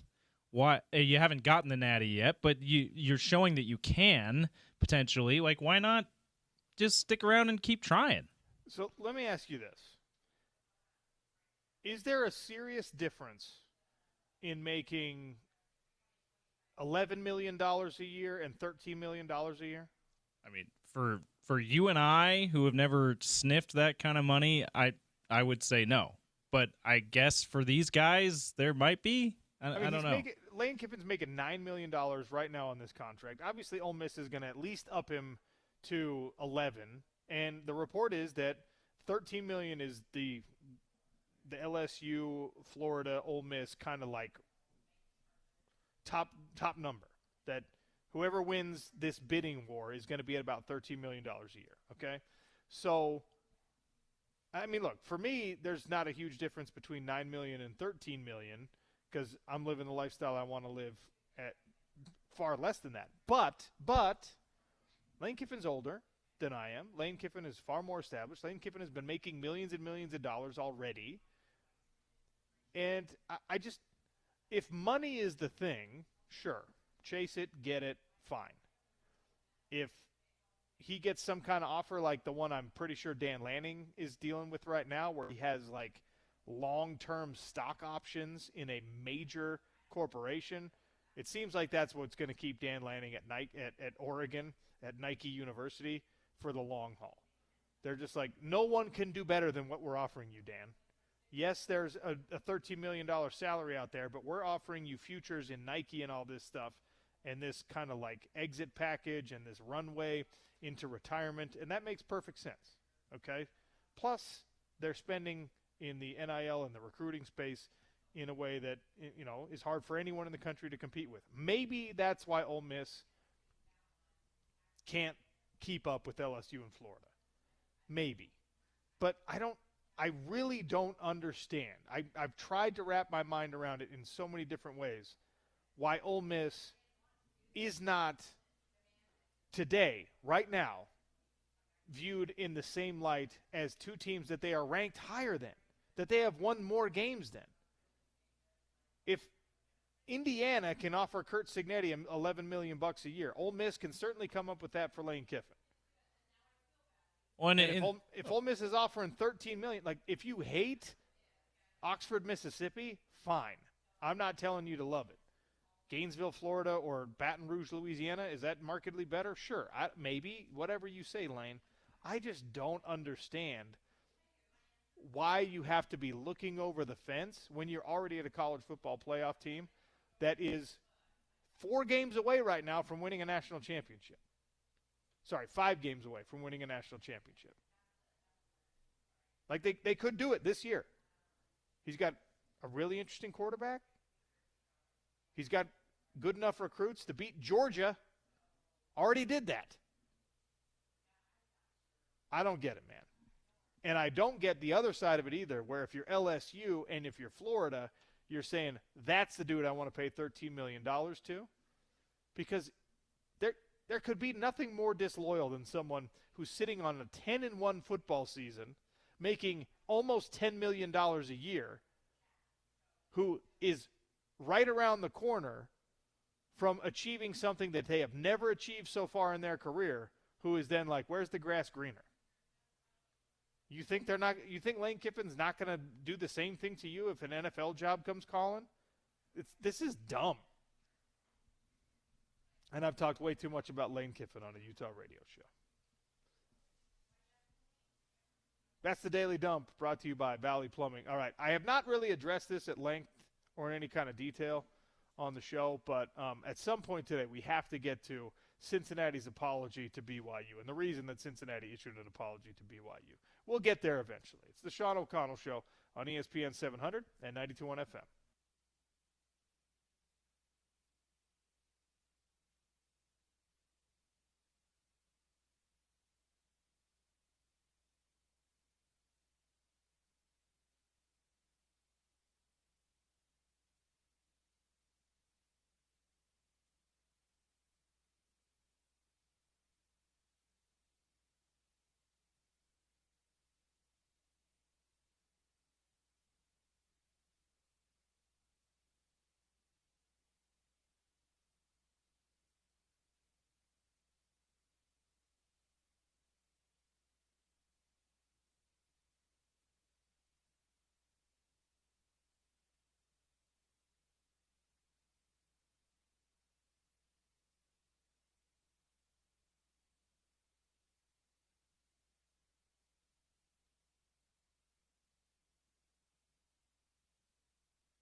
Sean O'Connell Show coming at you today from All Trades Staffing at 182 West Haven Avenue in South Salt Lake City.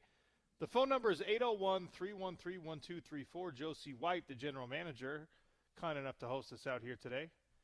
Josie, if I'm a business owner and I need a little bit of help, what's the best way to get a hold of All Trades? You can call us at 801-313-1234, or you can text us at that same number. Oh, you can text. Yep. 801-313-1234 is the number. And how does that process work? If someone's driving around listening, we got a lot of contractors, a lot of people out there driving job to job, home build project to home build project, whatever. And they're probably thinking, man, I could use a little bit more help as the bad weather's about to kick in. We got to get these deadlines met, et cetera, et cetera. Do you guys do the job interviewing process? Do you do the drug testing process? How does that whole thing work? Yeah, we do the whole thing. We do the vetting. We do, so we bring in the application. We do all the vetting. If they do require drug screens, backgrounds, we do all that.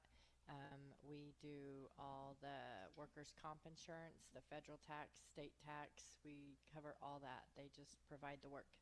Okay, and if I'm a worker, we already talked earlier today, if you're a drywaller, you're a framer, you're just a laborer, they need some help right now, so you can come down to West Haven, 182 West Haven Avenue in South Salt Lake City. You can go to alltradestemp.com. You could call 801-313-1234 to get in on the worker side of this thing. And look, there's a lot of people out there just need a little bit of extra income right now, but there's also people working and looking for long-term employment. Yeah. How often does that translate to where you come in, you start as a temp, but you end up being a full-time employee? Oh, all the time. It happens all the time. I would say 20 to 30 people a year I lose, which doesn't really seem a lot, 30 people, but really 30 people a year I typically lose to a full-time customer. 2 or 3 people a month to a full-time customer. Yeah. That's a good, if that's what you're looking for, either as the customer, as the business, or as the worker, that sounds like a pretty good ratio to me. Yeah. Good at placing. They're the best at it. That's why we come to All Trades, because they will meet your needs on both sides of this equation. If you are a business owner looking for some extra help this season, whether it's just for the holidays or beyond, alltradestemp.com. If you're someone out there who wants a little extra money for the holidays, they can hook you up with some extra work. And maybe you need full-time employment. Maybe you need to have somebody help, career counsel you, put you in a spot where you're gonna finally find that career that interests you. You help with that too. Yeah, absolutely. Or you just want to switch. Let's say you're tired of working in the office and you want to do something productive, or you want to get out and do something else. Then come in, because we do training. Alltradestemp.com or 801-313-1234. Tell Josie that you heard about it on the Sean O'Connell Show. Thanks, Josie. Yep. All right, Jeff Schwartz joins us at the top of hour number 3. Trevor Riley's also going to swing down here to All Trades and meet with us in person. Big hour number 3 coming on the Sean O'Connell Show, ESPN 700 and 92.1 FM.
Welcome back to the Sean O'Connell Show on a Tuesday, ESPN 700, 92.1 FM. We welcome in our football expert on all levels, NFL, wagering, college football insider, Jeff Schwartz, my friend, longtime co-host in a previous career. Jeff, how are you? I am good. Today, my brother shows up for Thanksgiving. It actually happened. Yeah. Your brother's coming to your house. To my house right now. He's about to land in a few minutes. So very excited for that. Also, per our discussion last week, I have talked to my wife about Madrid, and she might be in. So, I like this. That would be a fun thing to do in March, to come see you in Madrid. Only if your wife comes as well. I don't think she just wants to. Is that possible with all the kids? Hey, drop the kids. Do you want to come to Madrid? I mean, I think my wife would go anyways, but that would definitely be a selling point for us. But glad to be here with you. I am glad to endlessly mock USC. That is always a passion of mine. I'm sure Utah fans. Did you see the video I sent you guys of the associate athletic director and head of player personnel or something at USC talking across the sideline like he's actually playing before the game? Like, how embarrassing is that to be an administrator at the school at midfield talking, bull to the other team? That's just a very bad look. I'm a big fan of trash talk when you are someone who should be trash talking. Of course. When you are someone who is impossibly removed like that, you should not be saying a word. And it's also just ridiculous, unprofessional on so many levels. And so I was debating whether or not to post it, and I did. I was like, screw this, who cares? I mean, Oregon posted it anyway. It's not like I posted it. Oregon also shared the video. It's their video. But anytime we can bully USC, sign me up for that, buddy. So let's talk about that. BYU, Utah, I think kind of needed Oregon to do that to USC so that USC doesn't enter the chat in terms of the college football playoff rankings as, of course, a kind of a blue blood brand that then would have a very impressive win on the resume. And the Ducks helped out the in-state schools that way. They obviously helped themselves out with a win like that as well. It was hilarious watching your live performance as you were watching the game and fretting like you do over Oregon football the same way fans fret about their own alma maters. But ultimately it worked out for Dan Lanning and the Ducks. It did. I mean, I just would like less pass interference calls, but I mean, that's just me personally.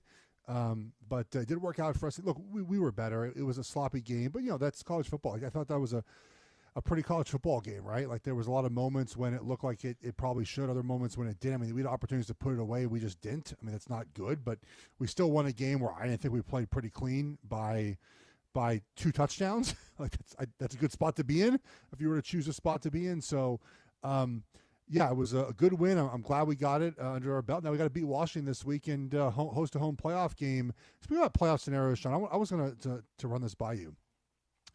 BYU winning the Big 12 championship, I think, would be the worst case scenario for the committee, who doesn't seem to want to put BYU in, would have to put BYU in. Yes. And then that would knock out like a blue blood, like Alabama. You're out. Like, you're not in the playoff at 10-2, whatever. You're like that. To me, I was looking at scenarios. That feels like the scenario that the committee wants the least is BYU. I think they win this weekend against UCF, and then I don't think they beat Texas Tech, but you never know. It's certainly possible. That feels like the doomsday scenario for the committee. You have to put in a 12-1 conference champion BYU team.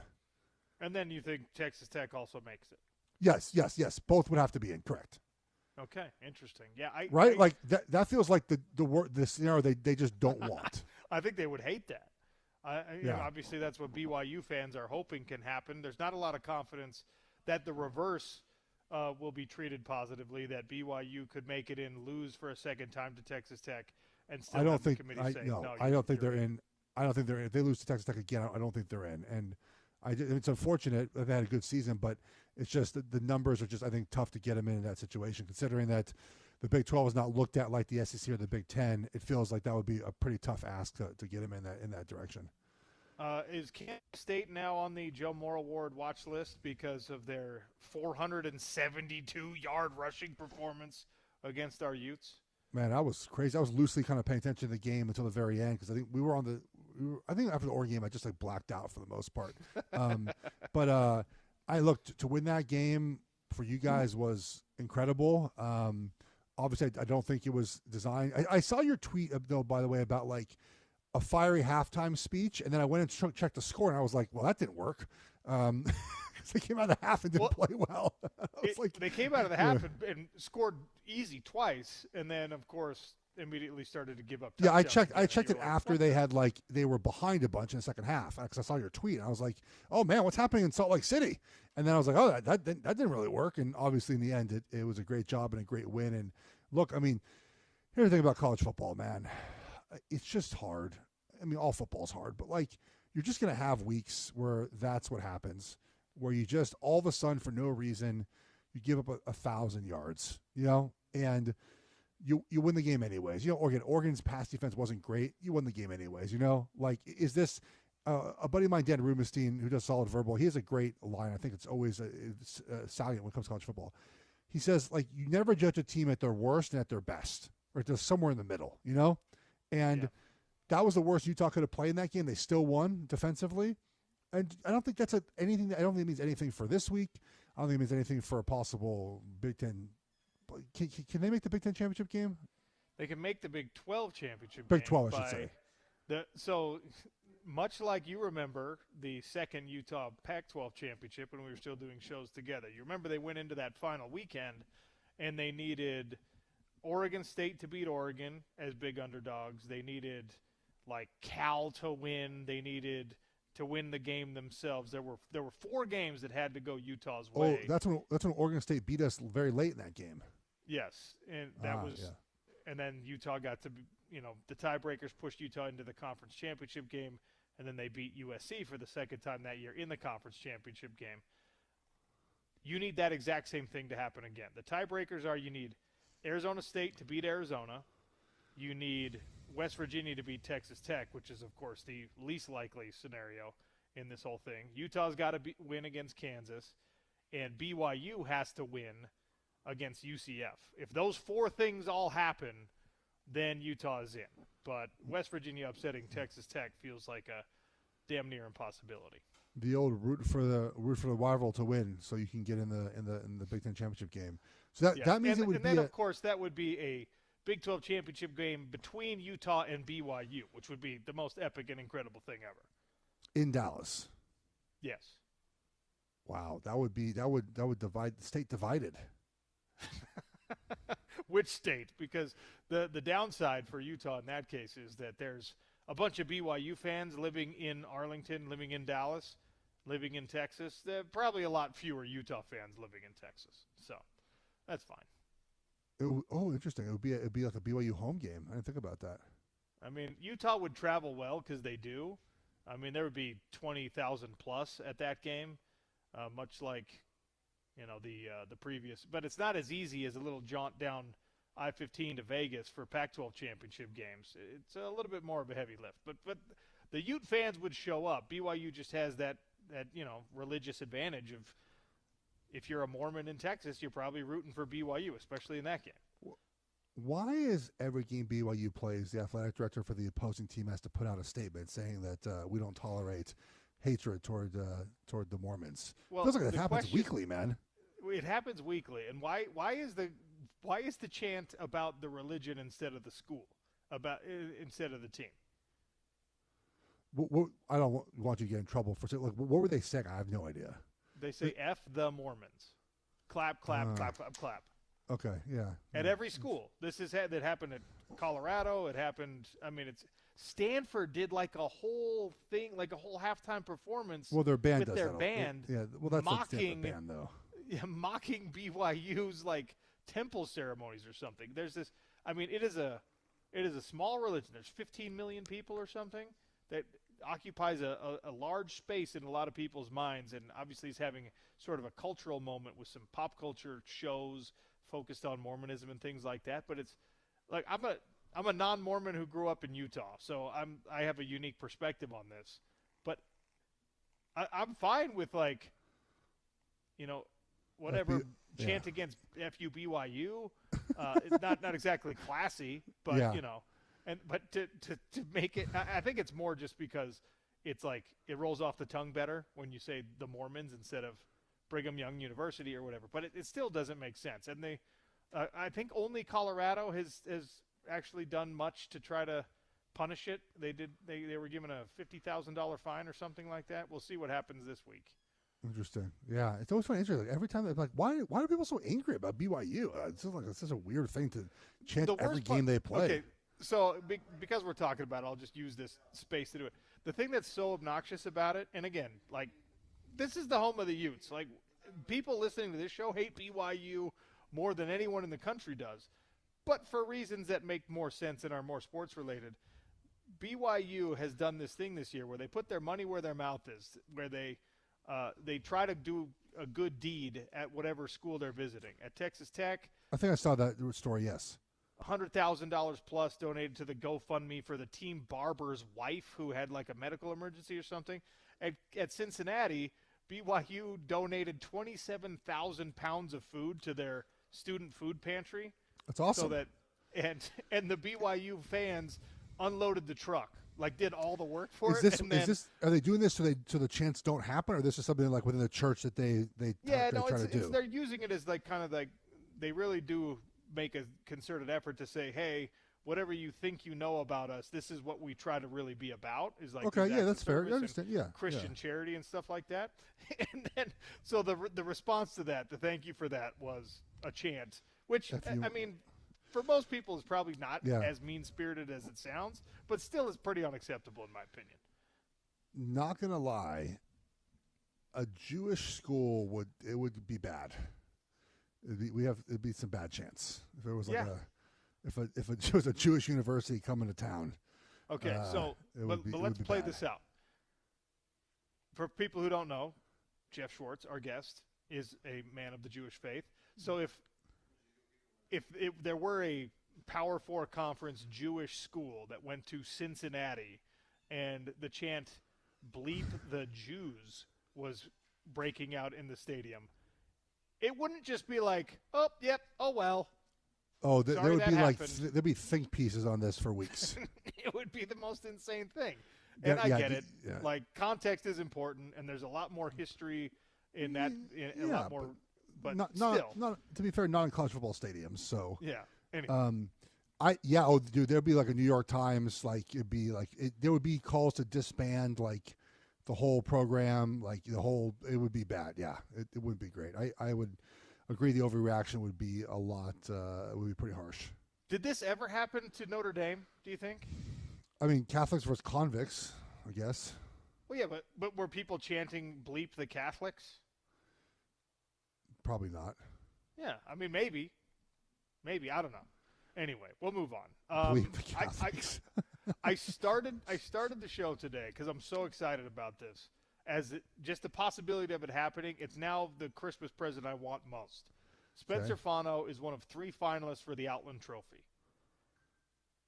How likely is it that he wins? Who are the other 2? It's the interior D lineman from Ohio State, D tackle from Ohio State, and the Iowa center. So it's Logan Jones from Iowa and Caden McDonald from Ohio State. Probably high. You think he can win? Yeah, I think so. I still think the left tackle might end up being drafted higher. I still kind of believe that, but I think there's a good because Jones, they didn't play terribly well last week as a group because they're a Joe Moore Award semifinalist is Iowa. Okay, how? And Utah Tell me how well. that is. Their run game is 50th in the country right now. Yeah, so this is the thing that I think is important about what we do. Now they didn't play well last week, so I haven't watched the film of them. They're not on my cross-check of teams to watch for Joe Moore Awards. I haven't watched them this week, but like against Oregon, they played really well. They just it's not their fault they don't run the ball. They just don't have. They don't have a pass game, so no one respects them. Like unblocked guys make a ton of plays in that respect. Their offensive line, dude, mauls people, and the the tight ends miss blocks or get beaten. There's extra to safety down the box that you don't get with other teams because they have to worry about the pass. So that's why what we do when we sort of watch film is you just look at the offensive line, right? You can't adjust for the quarterback not being able to pass the football. So that's why they're a semifinalist. Okay, all right. Utah's also a semifinalist. So yeah, Utah is as well. Like they've done well this season too. Obviously, this game is what they did last week is hugely important. Again, I don't think Utah's on my cross-check team as well. So the thing about the committee that is good. Again, like we watch all the film together and we talk about it, and we have our teams that we are in charge of in this time of year, and so we all watch the film. I think my Ducks might finally get home after all these years. So we'll see how that goes for us. Oh, interesting. Well, it's about time.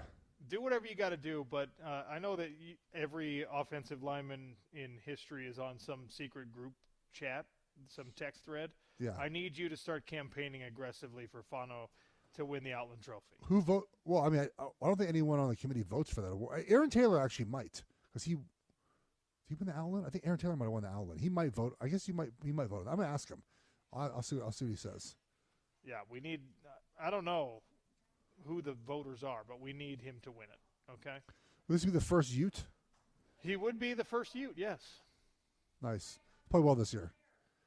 The gloves thing is kind of freaks me out, but otherwise. No, that's awesome. That's so intimidating when you're going up against someone. They wear no anything fancy, no gloves, no knee braces, no elbow pads, no wristbands. That's the hardest look you can find in football. One thing last week that would only interest me, but I'm going to repeat it. I'm going to tell you anyways. I think I texted you guys this. So USC last week tried to hide that their left tackle was not going to play. Right? He's been hurt all season, but he got hurt again against Iowa. So they brought him out to practice. He was in pads and he was in his knee braces for practice. Like they had him walk out, so you saw him, out going out to practice, Sean. Okay. And then, but his hands and gloves were not on. His hands were on. Sorry, he no gloves and no tape. And so I went and looked up what does he wear to practice? I looked up other videos of him at practice. They try to get us. They try to fool us, Sean. The tape is the reason. Like if Fano tried to do that, we wouldn't know. He doesn't wear tape. He doesn't wear gloves. But they try to fool us, Sean. But they didn't do the hands. They didn't worry about the hands. They should have put the tape on the hands to fool us more. Wow, I do appreciate the attention to detail that you're going with there. I had to let the Duck fans know if I thought he was going to play or not. I have to make an accurate prediction. Tell me why you think Caleb Lomu might end up being drafted higher. I think just his ability to pass protect, and just what his ceiling is as a pass protector, will get him drafted higher. I think. You never know what teams value in the end. And teams might look at him and say, you know what, man, I just can see the upside as a premier pass protector. I think a good example of this was we saw in the tight end room this year when everyone thought Tyler Warren was going to 1 overall, right? The first tight end, I should say. And then the Bears were like, you know what? Loveland fits what we want to do, man. So we're drafting Loveland instead. That could be a situation where it's just we just want the better of the pass protecting offensive lineman, and we take him instead. Fair enough. It doesn't mean Fano is bad or he's not be drafted higher. It just depends on where teams are at. I think there's just a lot of upside there on the left side that might entice some teams to want to take him. How much is the combine going to matter for both of those guys? Because we'll be talking about that within a few, 3 weeks from now. I don't think very much. They're both going to test pretty well. They're both going to, I would imagine, doing the board pretty well. That probably not much, honestly, unless they run really, really slow. This is the thing about the combine, and we'll talk about more of this. It's more just a cross check about what you see on film. These guys are super athletic. If they come in, they're not athletic, then you're like, ooh, what happened there? I think they're gonna do what they're supposed to do, and they'll be fine. All right. Well, fingers crossed that we can get the first Outland Trophy for Utah. You know who the only other Outland Trophy finalist at Utah was?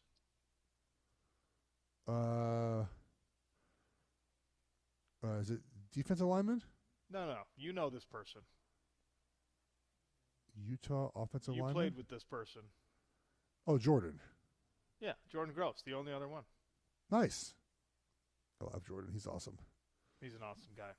By the way, his top offense, he's going to head Utah. coach. He's going to Utah, and he got upgraded to a 5-star. So he would be Utah's first ever 5-star recruit.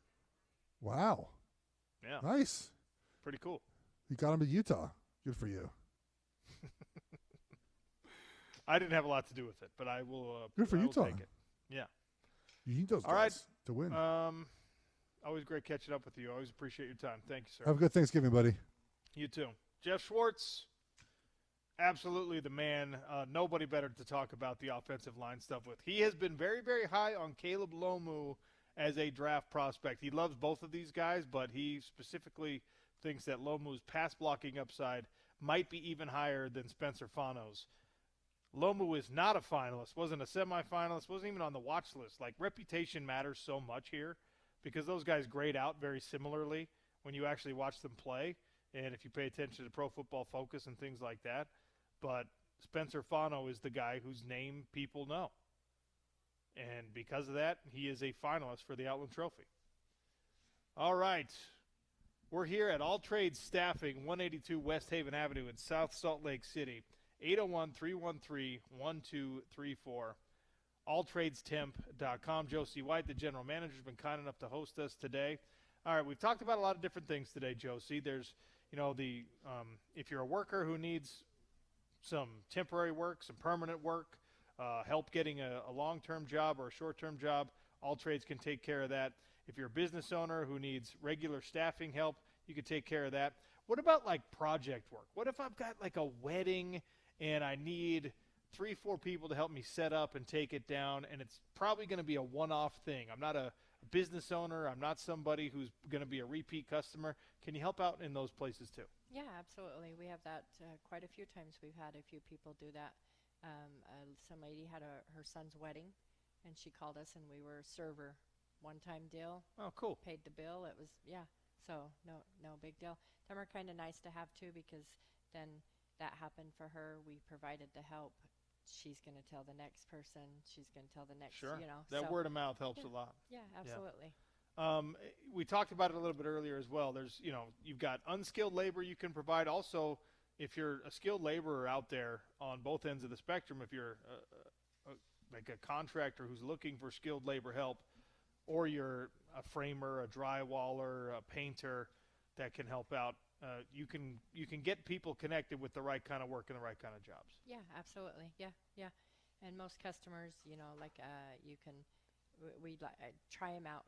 So you get to try them out, and then if you like them, you keep them. If you don't like them, you call me, and we can get you a new person the next day. So you get to kind of try them out before you buy it. That's got to be nice for a business owner, right? Because if they're applying directly to you and you hire them, you better be good at discerning. You better be good at figuring out whether they're the right kind of person. Because once you hire somebody, man, you got to go through that whole process again. With you, if I come to you for my labor help, I'm like, God, don't send that person over here again. I need someone else. That takes the pain out of the process. Yeah, exactly. And you don't have to tell them that. I have to tell them. So, sometimes people have a hard time hiring and firing people. Sure. Yeah, I'm the one that gets to do that. You'll be the bad guy. I'm the bad guy and the good guy all at the same time. And the nice thing, too, is if, all right, not a fit for that particular job, but then, they don't want me back, well, somebody else will want you. So if you're the worker on that front, you still get other opportunities. Yeah, absolutely. Yeah. 801-313-1234, alltradestemp.com. Stop by 182 West Haven Avenue in South Salt Lake City. Tell them you heard about it on the Sean O'Connell Show. Josie's going to hook you up, whether you're the business owner who needs the help or you're the worker who needs the work. They can take care of you down here at All Trades. Thanks again, Josie. Okay. All right. Trevor Riley, I think, is going to be swinging by here. We'll hopefully see him in just a second. Lots to talk about, even if he doesn't. It's the Sean O'Connell Show on ESPN 700 and 92.1 FM.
Sean O'Connell Show coming at you from All Trades Staffing, 182 West Haven Avenue in South Salt Lake, about a block east of the R.C. Willey off 3rd West. If you're a business owner looking for some staffing help, 801-313-1234. If you're a worker who's looking for a little extra cash for the Christmas holidays, whatever, 801-313-1234. If you need a full-time job, great place to start is on the temp front and trying to get hooked up with companies, alltradestemp.com. Trevor Riley stops by here in person. It's a short week on the Sean O'Connell Show. We got the Thanksgiving holiday coming up. Tomorrow's Best Of show, we're playing interviews. We'll have Dishing with Dev. We'll have Coordinator's Corner. And then we'll have the holiday games, Thanksgiving games on Thursday. On Friday, of course, the Utes are back in action on a short week against Kansas. You can listen to that right here on ESPN 700 and 92.1 FM. Trevor Riley, how are you? Doing great. Doing fantastic. Hey, I love Thanksgiving, man. Dude, Thanksgiving 4 is days, bro. Faith, family, football. Come on now. It's a great holiday. What's how do you build that plate? That first Thanksgiving plate? Yeah. How do you pull it off? Always dark meat. Okay. You're a dark meat kind of guy. White meat sandwich meat for Monday. Okay. All right. Dark meat first. Mashed potatoes. I like them creamy, no lumps. Oh, what? No. Okay. Come on. I like sweet potato pie. Which I might take is on the dish with the food. I might bring the pie on the food. All right. Okay? All right. And then whatever the stuffing, I'm okay with it. A little too much onions for me a lot of times. Okay. All right. I like that dark meat, and I like the cream corn here or there, and I like that sweet potato pie, and I like mashed potatoes. What about the cranberry sauce? Yeah, that can go everywhere. Yep. And gravy. Yep. Lots of it. Okay. All right. How is that? I like okay? I like a lumpy mashed potato with skin in. Oh. And I don't put gravy on my mashed potatoes. Oh, my goodness. Nah. I put gravy on my turkey. I put gravy on the stuffing. Yeah. But I don't want gravy on my taters. Well, it's gravy on stuffing. That's fine. I get it. It's a little bit dry for me. I haven't had a great stuffing. All right. Still hunting for that. Somebody hooked Trevor Riley up with a great stuffing. All right, let's make it happen. That could be a bad joke, too. Hey, 472 yards on the ground, given up by a Utah defense. We just don't see that. We haven't seen that. We were in a bizarro world. Now, overcoming that and digging yourself out of that hole was a really cool thing to see. Very memorable game, crazy. But look, you played in this defense. You anchored this defense. How does that happen? I had a bad tackling year in 2012, relatively speaking to what I was used to. I had a torn ACL, meniscus. Okay. So I lacked the physical ability to break down. When I watched us, we're doing a little bit too much of that. Okay. I like to see us take ground and take your shot. When you get to the NFL, you work on tackling, but you don't spend a lot of time breaking down. You take your line of sight and you go hit it. And I can only say this: not having real safeties at safety, Scally's coaching on the fly. Okay. 5, I know he started at safety. I think 5 reminds me of Keith McGill. Belongs at corner. You think Teo Johnson is better? You see the movie he had on the sideline on that 2-point conversion? Little hizzy, and then he hit the speed. Okay. He's long. Okay. He reminds Robert Johnson type length. He's got McGill type of speed. I see a guy that should be playing corner. Jackson Benny was starting out as a nickel. Mm-hmm. So we're filling in here, and we're doing a heck of a job coaching. But that's 3 games where 5 has looked like it's a Pop Warner game out there. And that's one guy, but then you have a few other guys where they're just going right through the teeth of our defense. Our D tackles have got to play better. I thought we were stuck on blocks. I give credit to their offensive line. Sure. And their tailback, he just had one of those nights. You remember when Joe Williams came off the street? Okay, he quit the team, and then, yes. Hey, man, we need a guy. All right, if you need me, I'll go for 300 real quick against UCLA. It was like one of those things where it's an aberration. It's been. I heard you mention 0-3 since the last time we did something like that. And I see a problem with just a few injuries, okay? I think we got a few guys out of position. I mean, you remember the Ohio State game, we had Mekhi Bernard playing corner. We've done stuff like this before. And it's just, we got to get a little bit better at tackling. I think it's, Coach Witt said they didn't do as much early in the season, and maybe this could be a small issue that you deal with as the season goes on. Man, it's been something that these last few seasons that the coaching staff has tried to balance out, right? Do we tackle a lot during camp? Do we tackle a lot during the season? Because those are more physical practices. You worry about bumps and bruises. If you don't have a ton of depth, or even if you do, you don't want to lose certain guys. So striking the perfect balance there has been a challenge recently. Now, thankfully, the team overcomes it. Yeah. And you saw fantastic. Just so many great plays made in crucial times. And by the way, the defense, you got to give them credit for the fact that when you needed that stop, when the game's truly on the line, those final 7 minutes, and you got to get a couple of stops to get your offense the ball back, they did that. One play I can think about, Smith Snowden turned a few things down early on in that game, okay? That corner blitz, though, was huge. Yeah. And when they were driving, right? And he laid out there. You see how he lays out, puts his shoulder all into it. That's a full committed tackle right there. Absolutely. And we got a guy, your favorite guy, DeMooney. Okay, he's missed the least amount of tackles than anyone in the linebacker room this year. Yeah. I expect him to probably play a little bit more now because of that. There were a couple of situations on even those big runs.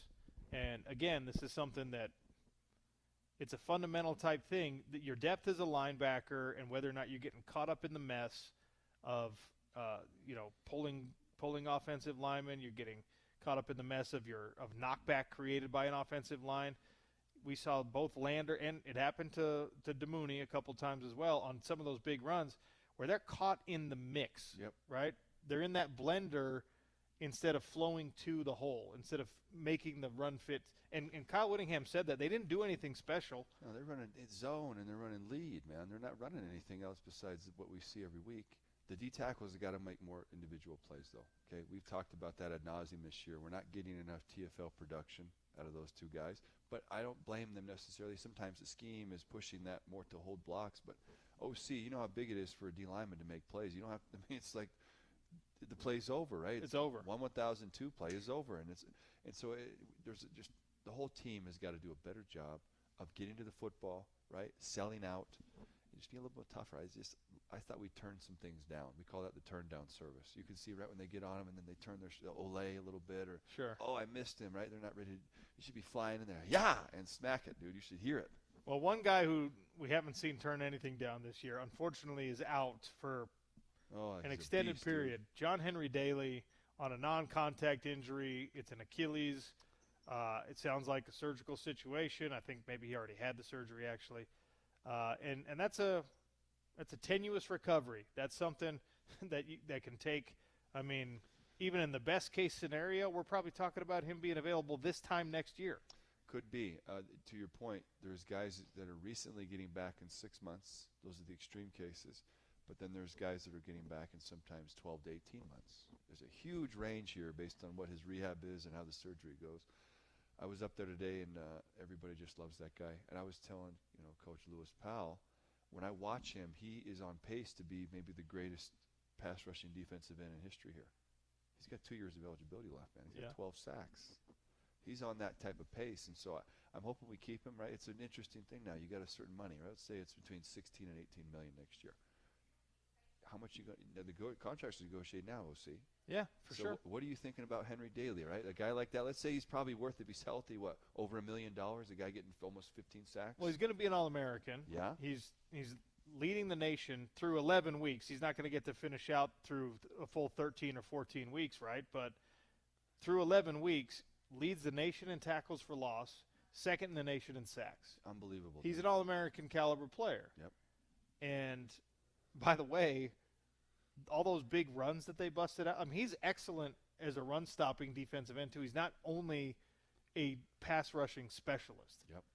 The guy's good against blocks. He's good as a free rusher. He's just good all around, and he's put in the work to make himself that way. So to answer the question you're just asking, absolutely he's worth top dollar, and there are other teams out there. I'm really curious to see how that's going to be handled with the injury. That's right now, by the way. I think the portal opens with January 2nd. Yeah.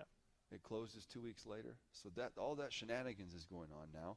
It's interesting, right? Because we also got Ficklin up, and we also got, I keep saying this guy Levitt, when he sets this market, wherever he ends up at, if he's worth $5 million a year, okay, if you're saying DeBonza is making 5 or 6 at BYU, if Levitt is a Heisman candidate type of player, if you say he's a $5 million guy, what's 4 worth? 3? Well, Devin Dampier, this is interesting, right? Because before that game, there were probably a lot of people, and even after the game, but certainly before that game, and him leading a couple of game-winning drives, because really it was 2. Yep, it was. And he made the big plays. He made the big throws when we're questioning accuracy all the time and consistency all the time. That fade in the end zone was perfect. It's a perfect ball. Perfect ball. Well played by Simmons also. Yep. You got to give credit to everyone involved in the play, right?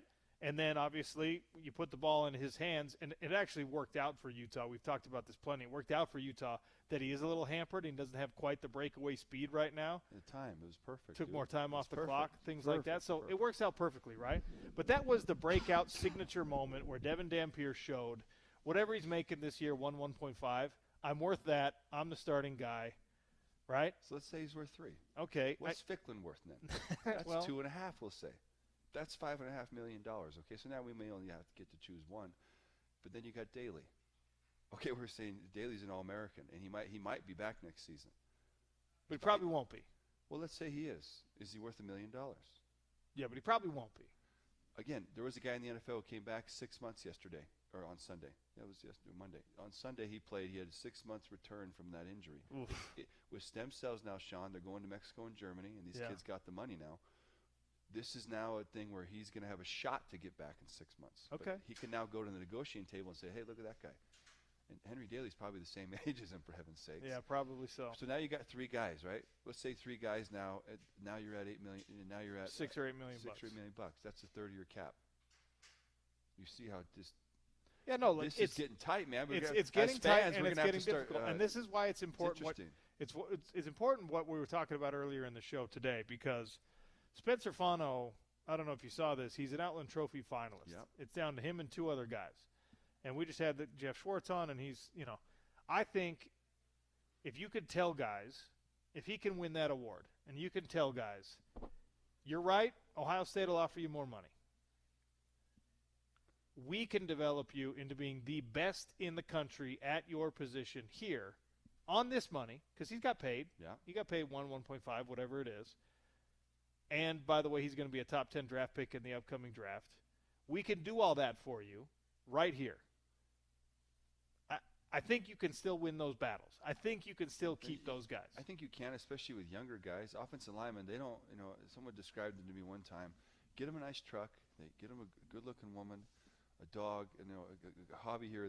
These guys are solid, dude. These are the lifeblood of your team, right? These are your linemen are easy enough to please. It's just, and they have to be because they don't get any credit. Right? Sure. And you brought up the second biggest problem. We might have to replace 5 offensive linemen. I think it is going to be all 5. So that's how expensive is that going to be? Now, that might be cheap, right? So maybe we save some money there, okay? But you get where this thing is now turning into a puzzle, and you can't have all the pieces. You got to kind of draw some other ones and stick them in there on paper and hope it works. And make decisions, really, right? We talk about 5, right? Are we bringing 5 back? Someone might want him for big money. Well, he ain't playing safety for me, I can tell you that. Well, we'll see how that works out. Also, the coaching question. And I've asked everyone this. Did you see anything on Saturday night that makes you believe one way or another Kyle Whittingham is close to a decision, close to done? I wouldn't leave. We're ranked 12th. Correct. And for all the alumni out there who are like, wait, no, Scally, we're here now. We're where we want to be. This is where we want to be. Yes. Let's shove this thing over the finish line. We need all the families. We need the 4 families, okay? Eccles, Garf, Rice's, et cetera, Prices. We need to sit down and have a little honcho meeting. What are we doing about this? Are we really going to let this thing go? Because we got momentum, OC, and if I'm Coach Witt, why leave, dude? You don't have to leave. It's not in your contract to leave, and you're winning. I just don't see why he would leave. Because he's got to replace 5 offensive linemen. Yeah, I hear and you. He's got to pay a 19-year-old who's only had, 10 touches a game, $2 million. That's not really his thing. I always thought Coach Witt would have been a better pro coach anyway. I used to tell him that. I said, you and Andy belong in the pros, man. He would have left if he got a pro offer. Well, now he has a pro team. He's got one right here, all right? And I think he likes it. He likes the country club membership. He likes the life he has. He likes the fact that his coaches are loyal and that they work their butts off. He's got a pretty good gig, man. And if you're winning, right? He's got a spectacular gig. Why would you leave if you're 12th in the country with a chance to be 11th or 10th? He has he's done a great job. All credit to him and his staff. He's been doing it for 21 years. Yeah, but this is the time now we can hit it big, dude. Okay, we're right there. We're right here. The Sugar Bowl, we were right there, but we were always on the outside, right? Rose Bowl, we almost had Ohio State. We're right here where we need to be, dude. We're right on the doorstep, gosh dang it. The 4 families got to get together. 5 families got to have a little talk. Oh, I love it. We could talk about it all day. We got to take one last break here at All Trade Staffing. 801-313-1234. I'm going to give away another Baskin-Robbins ice cream cake. All right, we're going to do it with a trivia question.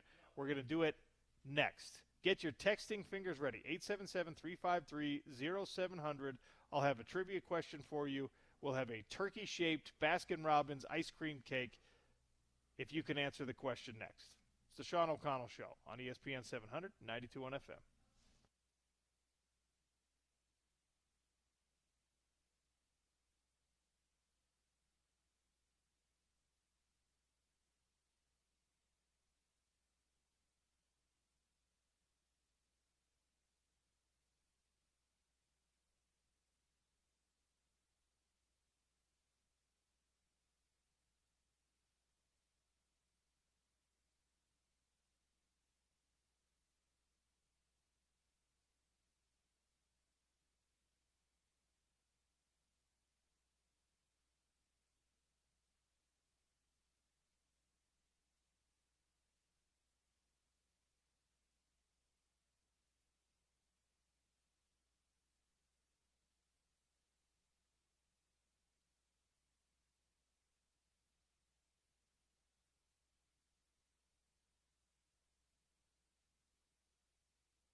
Wrapping things up here on the Sean O'Connell Show from All Trades Temping. Thanks to Josie White and the crew for having us out here. 801-313-1234. All Trades Staffing. If you're a business owner who needs help for a big holiday rush, give them a phone call. If you're somebody who's out there working and needs a little bit extra, alltradestemp.com. Get yourself some extra shift work. Maybe get yourself a brand new career, a brand new job. That's what they do here at alltradestemp.com. All right. Trevor Riley's hanging out for this final segment as well. We got 2 minutes here. I'm going to ask a trivia question, all right? It's an ice cream cake, a turkey-shaped ice cream cake from Baskin-Robbins. It's a great prize. So the question, there's a little trick nature to it, all right?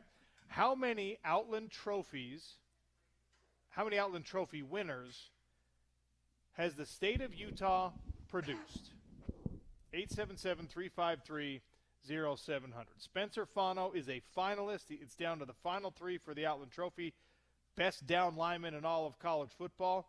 To date, in the illustrious history of the Outland Trophy, how many Utah guys, not University of Utah guys, but Utah guys have won the Outland Trophy? 877-353-0700.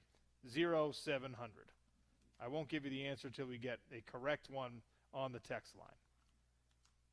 Porter Larson is finishing up producing my show, and then he's got the drive with Spence Checketts. Where's Spence today, Porter? We're hanging out in the studio, OC. Oh, nice. What does your first Thanksgiving plate look like? Good question. Trevor was correct on the dark meat for sure. All right. That is correct there. A lot of sweet potatoes. I'm a stuffing guy, but stuffing's got to be done right, or it's not. It's not the dish. A lot of gravy. Pretty traditional as far as the Thanksgiving goes. All right. Okay. By the way, a correct answer did come in. Do you know the answer, by the way? The state of Utah has produced. 2. It's actually 4. Oh, wow. And let me tell you why it's 4. BYU's got 2. You got a big black guy from the 80s. What was his name? Mo Elowanibi. That's it. Okay. And just a few years before him, Jason Buck. Oh, yeah. Haloti? Nope, never won it. Utah State had the late, great Merlin Olsen, one of the best to ever do it. And here's where the trick nature comes in. How many Outland trophies has the state of Utah produced? Panay Sewell won one at Oregon, but of course, he's a Utah high school player. Orem High School, by way of St. George, right? No, that was Noah Sewell. He did his whole career down in St. George. Panay did. Desert Hills. Desert Hills. What a beautiful bloodline. I got to coach Nephi, man. We moved him to linebacker. Dude, he's still playing. The Sewells, just unbelievable athletes, great players. And by the way, if you want to see some of the most hilarious high school highlight tape that you can find, Panay Sewell playing 3A high school football in southern Utah. Oh, man. I may be on the call for some of those, FYI. Outland Trophy winner, as a first-round NFL draft pick, as a guy now who I think is the highest-paid right tackle in all of football. Oh, yeah. He gets out there. He can block in space. You know, Luther Ellis was like that. Okay, I saw him the other day. He still looks like he can play. I always say Luther, the Lamanite, looks like he can play. He's a monster. He's a monster, man. Big thanks to everyone for listening today. Here's the plan for tomorrow. Wednesday, we will have Coordinator's Corner. We will have Dishing with Deb. We will have best of interviews playing all day. All right. Thursday, we've got the NFL games, full slate, sun up to sundown. You've got NFL football on Thanksgiving while you're enjoying your family time and, of course, your football. And then on Friday, Porter, when does your pregame start? Early. 6 a.m., buddy. Bright and early. It'll be a breakfast activity with Trevor and I. All right. A little turkey omelet with the leftovers for 6 a.m. It, of course, is a early local kickoff as Utah finishes their regular season, going for win number 10 in the regular season against the Jayhawks of Kansas. That would be the first time since 2019 that Utah finishes the regular season with 10 wins. So, fingers crossed it all goes well. Everybody have a very happy Thanksgiving. Enjoy your families. Be safe. Drive sober. If not, get yourself an Uber. Everybody take care of each other. Be careful. I am very, very grateful to be able to do this and call it a job. Thanks to all of you for listening. Thanks to our friends here at All Trades Staffing for having us out here today. Thanks to Tanner for setting us up, for Trevor for stopping by, and everyone else who joined us. I'm thankful. Happy Thanksgiving, everybody. Stay tuned for The Drive. It's the Sean O'Connell Show on ESPN 700, 92.1 FM.